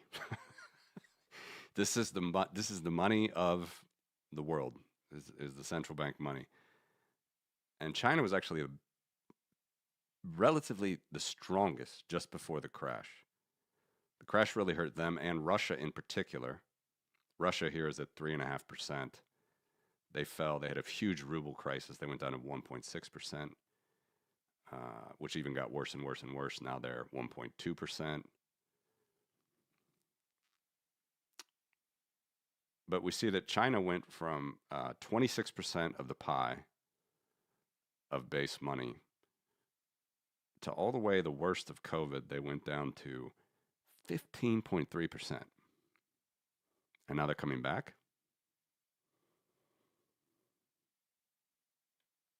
This is what I mean when I think, like, I keep talking about long term. Like, nobody's giving up this position. Nobody wants to lose their stake, unless you're Russia and you're just so stupid. You get your reserves frozen while you start a war, biggest war in Europe since World War II.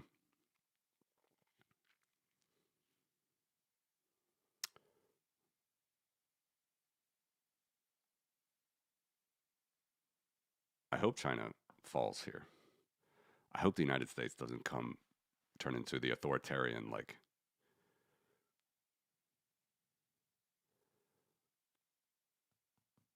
crazy town that it seems like it's going to.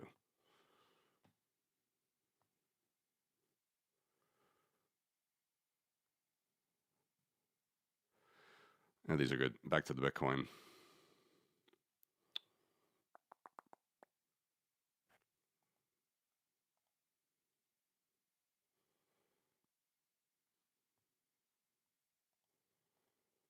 Yeah, these are good stats.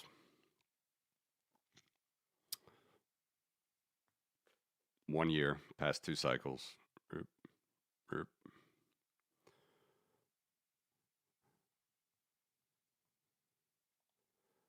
Do you think it could be faster, though?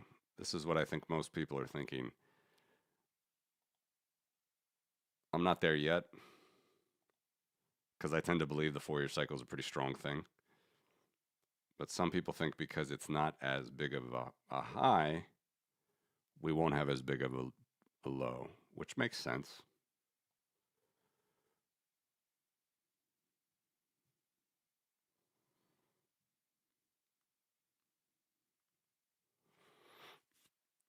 Never financial advice, but Bitcoin is super cheap right now. It's a super good deal. So we're trading right now at 77, already up a little bit from the nadir, although it's still falling knives territory. What should make everybody super comfortable is that 0 line on this chart. It's a better chart to show.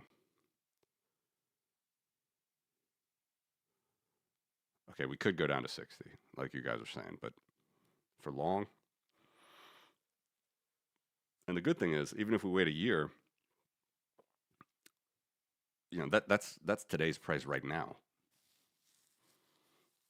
So those are probably arguments that we bottom out sooner rather than later.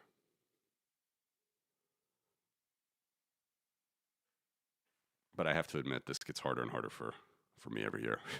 I don't know what you guys think.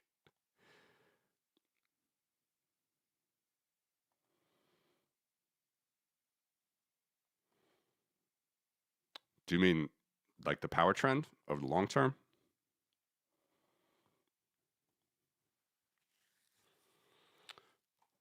What do I want to show you?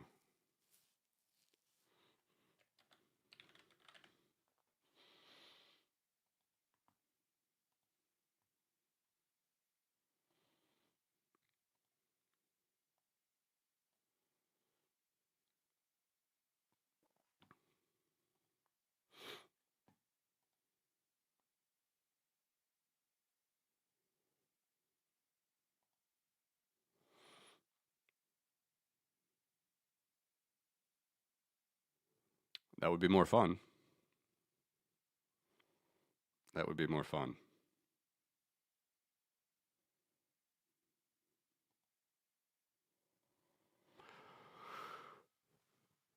I have to say I wouldn't say I'm in that camp. I mean, this is such a strong relationship. but we're just gonna have to see. So you think it's gonna go like parabolic at some point?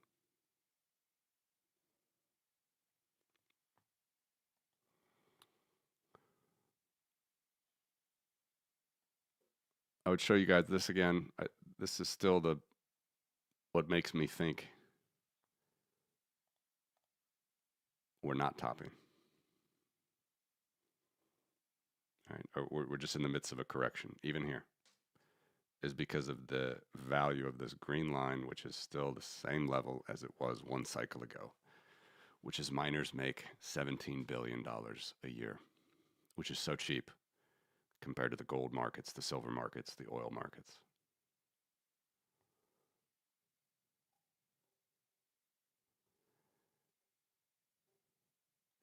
And what I like about this chart,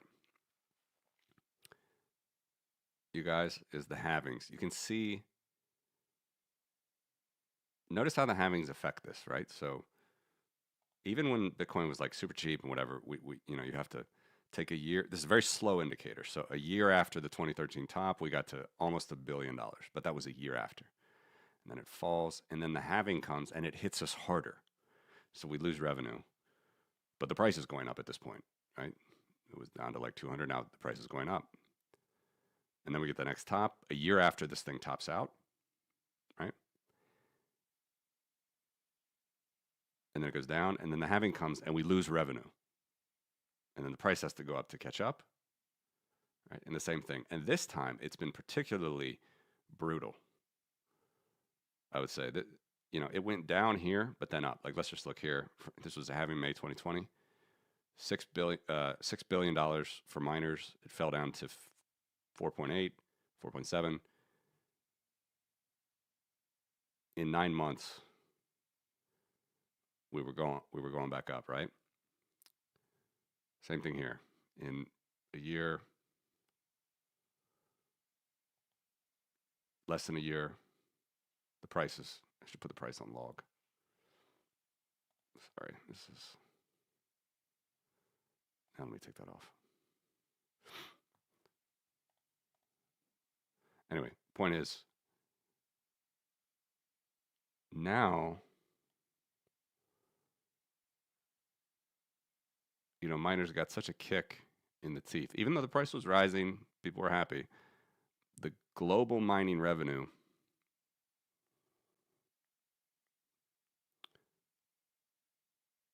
when the halving came, April 2024, $14 billion. We didn't really get back above that level until August 2025. So about a year and a half. Whereas in the prior cycles, it only took like a year. Okay? And then we shot up. Only took, it didn't really fall here, but the price is already rising. Basically here, price is rising. This was just a totally different cycle.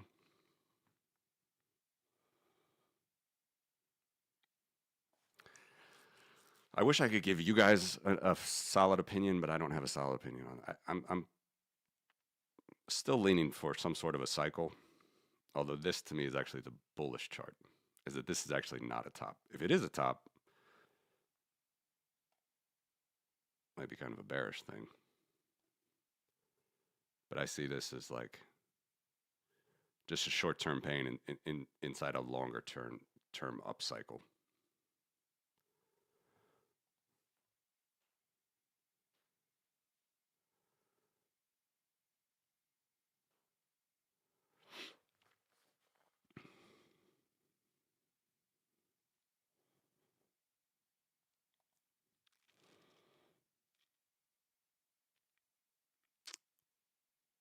Not a good one to show you at the moment.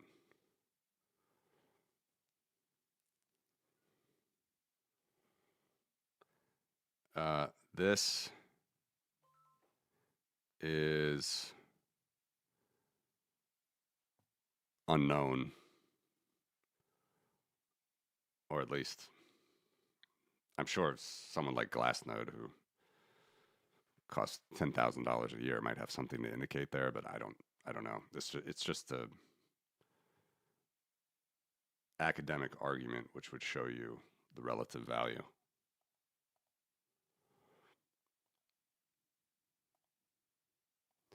And then you can put that together with the market cap, right? So this line, and then you can get my PSR metric.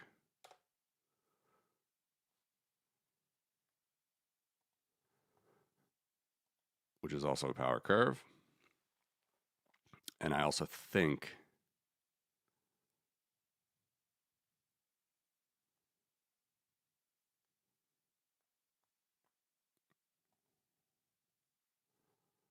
could stay bullish. So here's the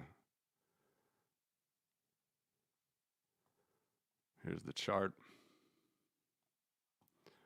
All right, just remind people this line is the difference between the market cap of Bitcoin and, where is it? This line. So you take the market cap of Bitcoin, whatever, 1.4 trillion, or it's quite a bit down at the moment, divided by 16 billion. All right, you'll start to get this line. So the current multiple at the moment is 100. So whatever it is, what is the market cap? 1.4 trillion, 1.3. So that's the PSR.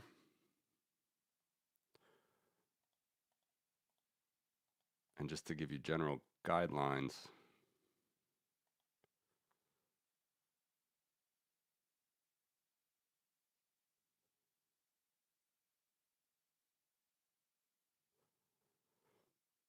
it's clearly different this cycle. Even if we take the price off, right? Like major boom, bust, major boom, bust, major boom, bust. Notice, by the way, how this correctly picks the first top, not the second top, 2021. So it's just a long slog here from when ETFs were launched. Right there.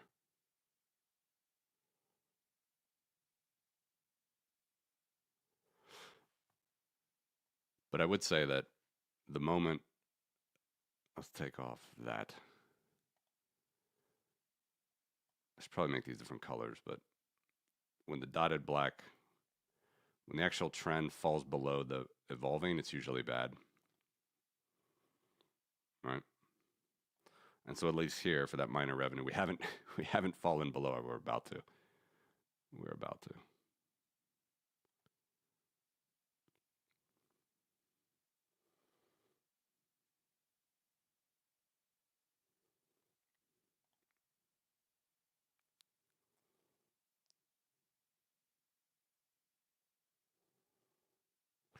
I can't tell you anything definitively.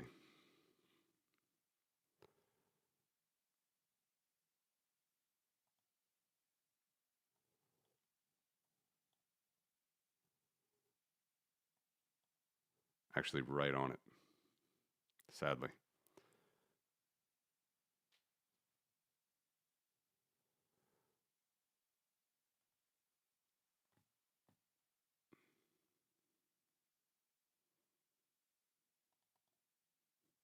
Thank you, Logi.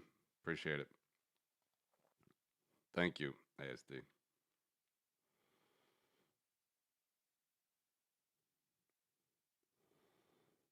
Yeah.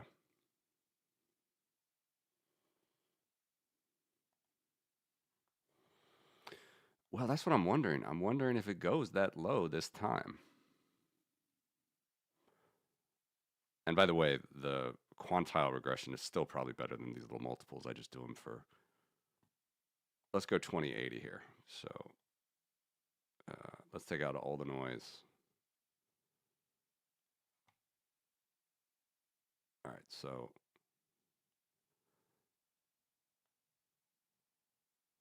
bottom line, get out when this thing, well, start buying when it's going back up, right? I'm not sure this is going to go all the way down to the 2 this time. Particularly because of this. This is not that high.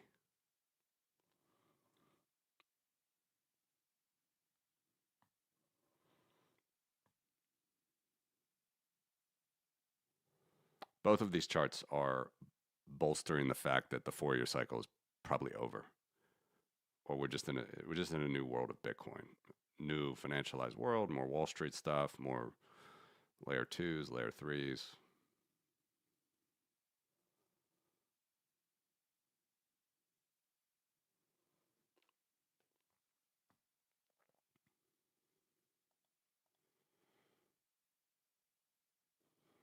Yeah, another one I need to get you guys up and rolling on. By the way, all this stuff's coming out for you all to be able to calculate yourselves, not watch me, let's say within 2 months. Who do I want to show you? Smithson, right?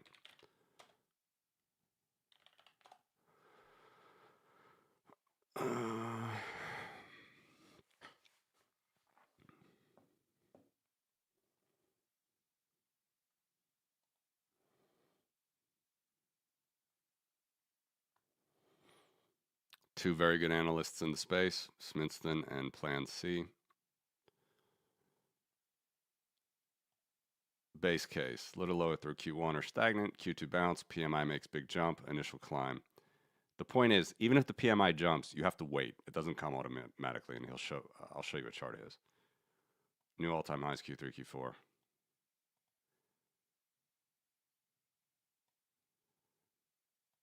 Yeah, I'm not with these guys honestly here. It's totally different. I think it's a big risk. Whatever, anything can happen, but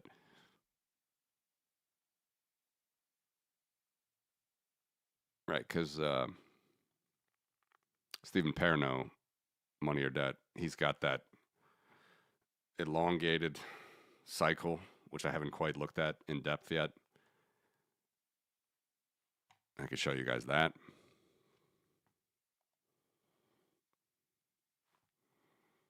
Which is very interesting.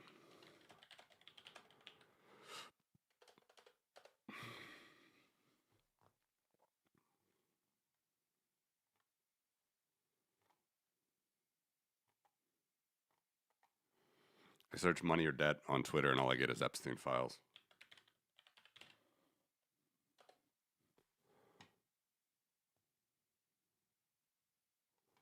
Christ.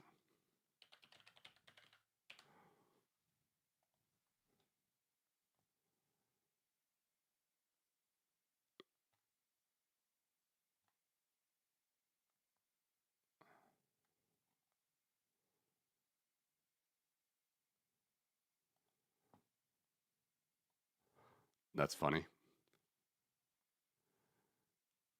Quite funny. That's what happens when you have an ETH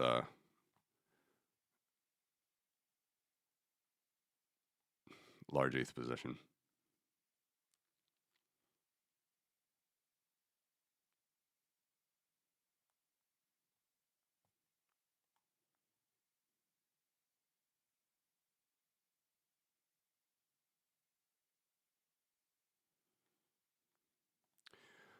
This is another good chart to show you how solid the power law has become.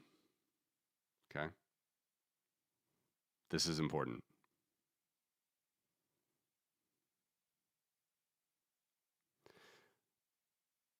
So other than here, which doesn't really matter, it's early days, but if you went back to this point, this is May. Wait, actually, maybe it's slightly, that's already 2017. This doesn't completely align with my other chart, which I showed you the development of the power curve, but in any event, this is going to correlate around the lowest predictions of Bitcoin, is when this is low. And notice that we're higher than that now. So what that means is, we're looking good. We're looking stabilized. It's true that it goes, it gets pulled up during the bulls, gets pulled down during the bear, and we've definitely floated lower a lot over the last couple of years. It's not as low as here, which is a key point. If we do float lower than here, then that would be kind of bad. But this would mean our model would break to the downside. which no one would like.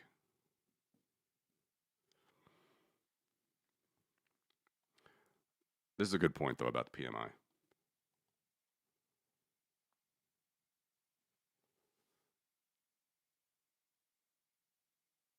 Oh, no.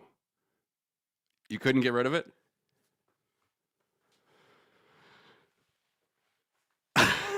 You couldn't get rid of it? Oh, man. I was genuinely hoping you were going to play this well. What about into BTC, no?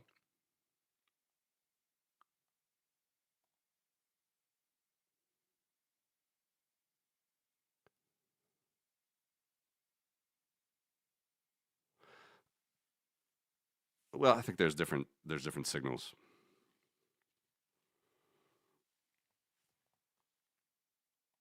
If this obviously does not look like the last. If we go down to the 2, say by the end of the year, then the 4-year cycle's totally intact, and we just had a low top.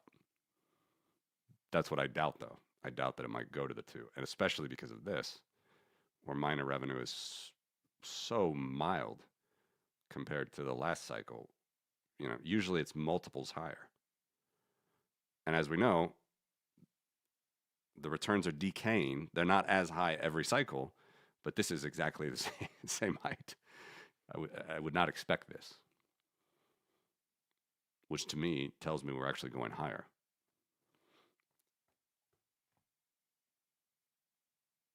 which would bode not well for the 4-year cycle.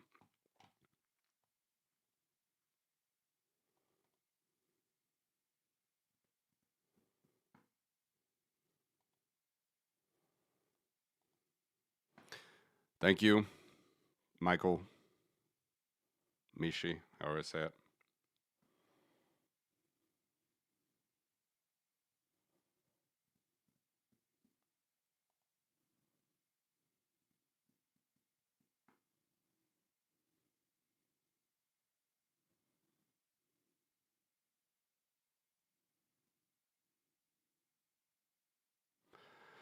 Probably could, but I haven't done it. I just not enough time, distracted with too many charts as it is, and maybe I'll get to it eventually. But here's what I like about doing the all time, and we'll go back to this. By the way, I get on these tangents. I didn't get to the main point, which was Money or Debt has a 2017 uh, boom, which would totally break every model. And I need to find that. I'll show you guys.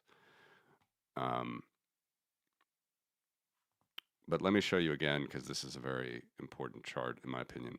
Basically, to put this chart into number terms, we can look at this evolution of the power curve over the life, which is not, as you were saying, ASD as the early, cutting out the early cycles. It includes the early cycles, so you get this wild pump as it's forming its own slope. Slope is actually the wrong word for this, but slope more works if it's exponential or linear. Why is this so slow to draw? All right. So very quickly, the chart that you see right now, here's it in number form, okay? So let's go to this. Back in the day, such a crazy high slope. If you drew power curves and then projected till today, you'd get crazy high prices. This is the price projected today. Back then, $180 million Bitcoin, no, $180 billion Bitcoin, when Bitcoin was $4, $5, just nonsensical. Nobody knew it was a power curve at the time. Trollololo at Bitcoin Talk was thinking it was a logarithmic curve, which was fitting better because those explode even higher at the beginning. But from about here, I posted here, Giovanni posted here, September, I posted in December of 2018. You can see that the line is straight. The straight line is key. That's a good thing for the model. But anyway, So where's the low? I thought it was May. Oh, it is May 2017. Yeah, okay. So that lines perfectly what I was saying. So here, this is May 2017. This is May 2017, the lowest slope. And so what that meant is in May 2017, the power curve predicted 121K today, February 2nd.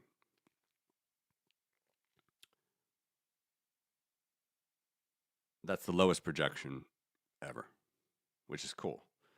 Of course, price is actually lower than that now. That sucks, but that's the lowest power curve projection. All right, so the all-time curve is there. Now, if we move out, you just see that the projection, okay, it can be higher. Power curve said it was going to be 174 here after the big boom, then like 155 here, but it goes more and more till we get till today, and it's 128. And indeed, as the price is lower and lower, I need to pull this out actually through December. It doesn't matter. It's still correct. As the price is lower and lower and lower, we're pulling the power curve down, but it's actually not as low. It's 128. All right, it's 120. Wait, actually, what is the damn curve? Let me check the actual. Should be like 127, right? That's wrong. Someone tell me the power curve itself. I can't even remember. It's this one.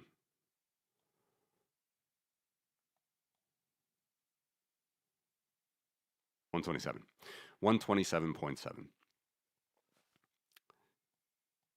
So as you can see, at 127, even all the way back here,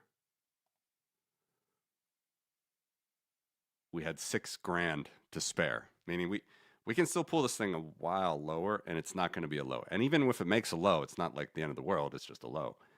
So I can't even remember my point of telling you guys this, but maybe it was just, the slope here and everything. Let's get back to money or debts charts about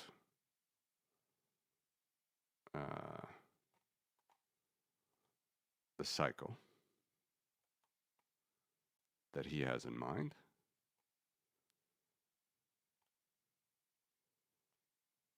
And I'm trying to find it. If anybody has it in mind, hasn't posted about it in a while.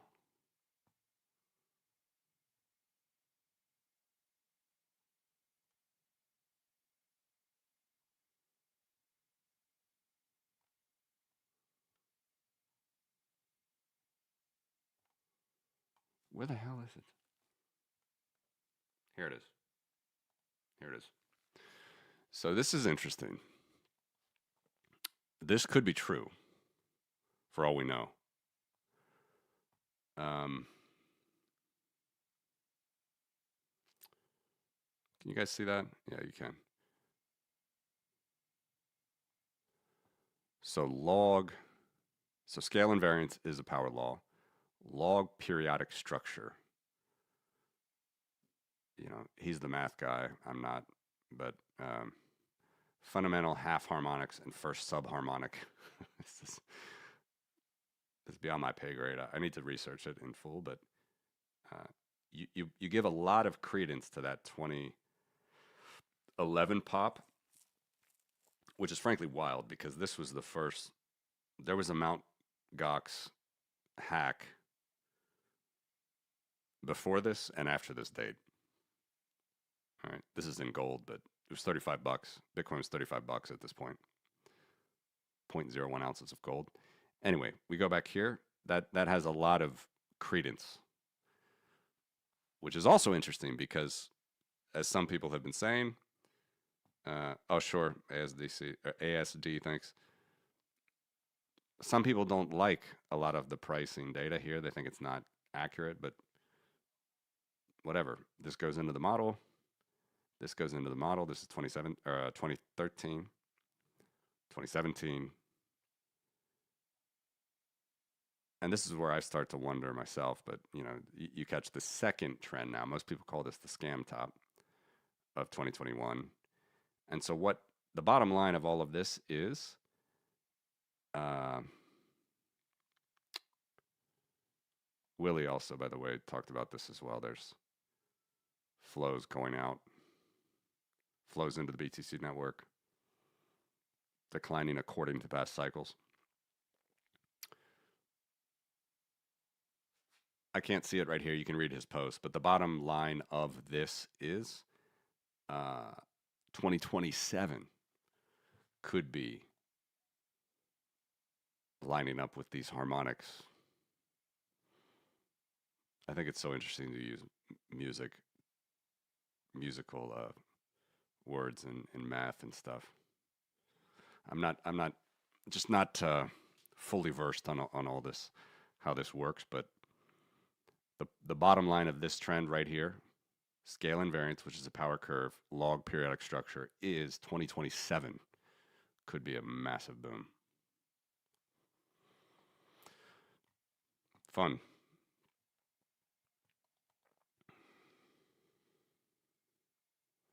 Precisely. Precisely. Tell me you got something, Kurt. Tell me you got out of that silver position. At least something.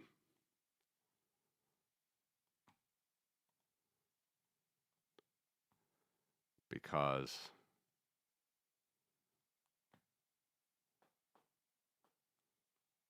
I just hope that you did.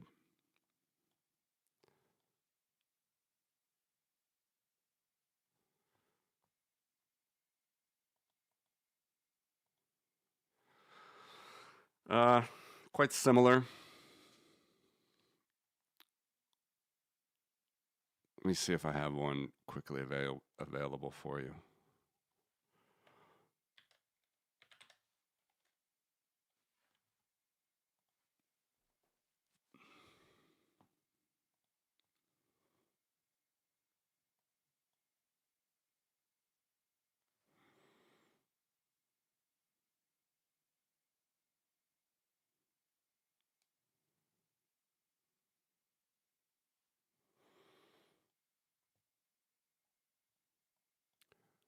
It's coming.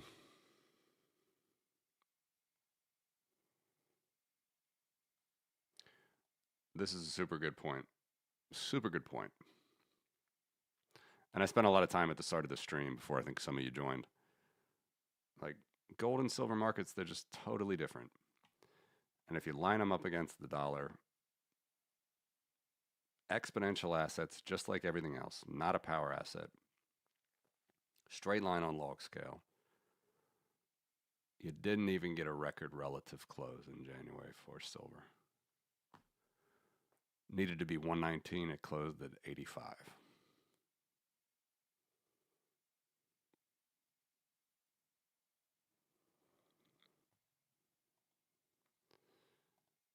Here is the euro.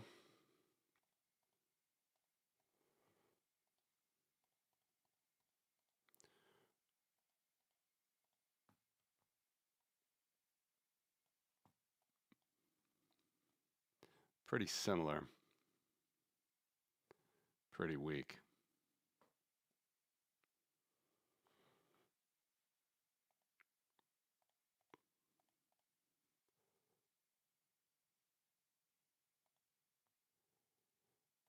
Again, the beauty about this stuff is the statistics.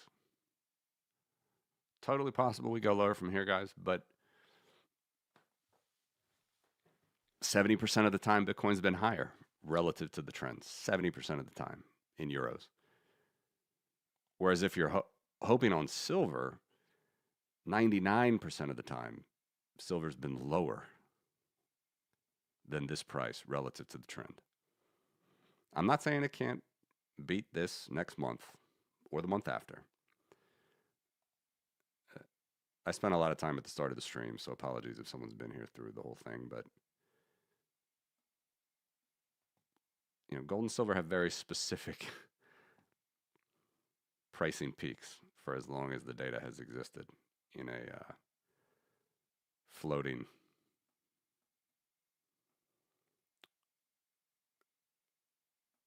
market-based system since it hasn't been pegged.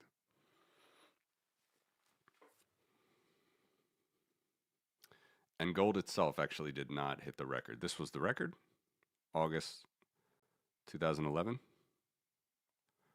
2.4x the trend. Trend was 988 at the time. Sorry, trend was 768. All-time trend, that didn't exist at the time, but this did. So 2.4x.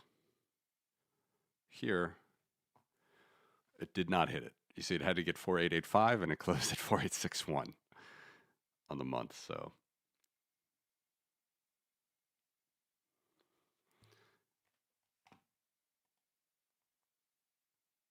these can help a lot with the Maalox moments.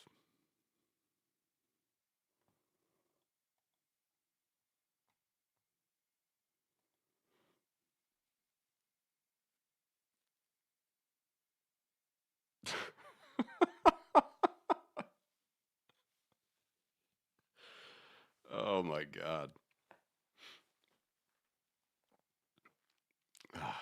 Apologies, man. All I can say is apologies.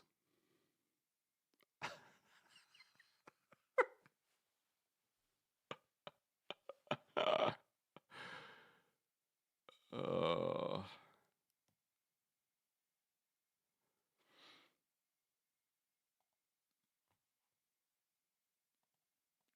well,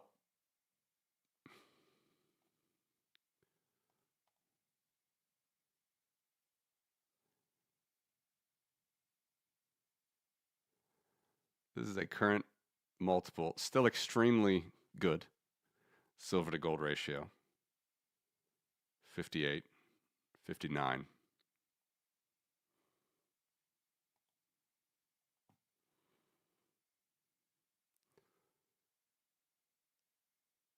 People think it's going to 15, but I would say statistically it's quite unlikely.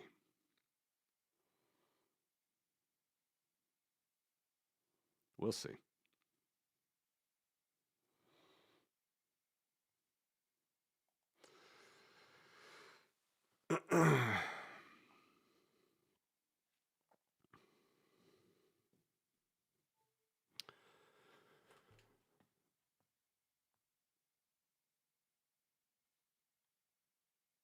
All right, guys. I think it's going to do it for me. More charts like these are coming. I remind you, this is going to be kind of one of my new setups.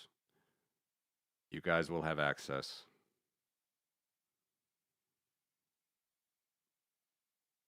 It's mostly going to be paywalled, but not like expensive, is my plan at least. Way better than Bloomberg for a fraction of the price. And we'll get better things as well, like the not doing multiples on everything with power curve, but doing quantiles, which will give you probably better predictions at the bottom in the future. So I think we're going out to something like base case, worst case, 60, 70, as a lot of you have said. It could get there, but I don't think we're going lower than that. Not financial advice. Thank you, Jukebox. Thank you for watching. Thanks, everybody, for watching. Thanks, Kurt. Good luck. I really hope you can at least get some in a Bitcoin or whatever. But this is probably the comment of the day. Inability to sell metal is why BTC is a superior asset. 60K isn't far from here. Buying hard as we drop. Enjoy it, guys. Have a good week. Try to stay sane with all the Epstein files. We'll track the markets together. Thank you for watching.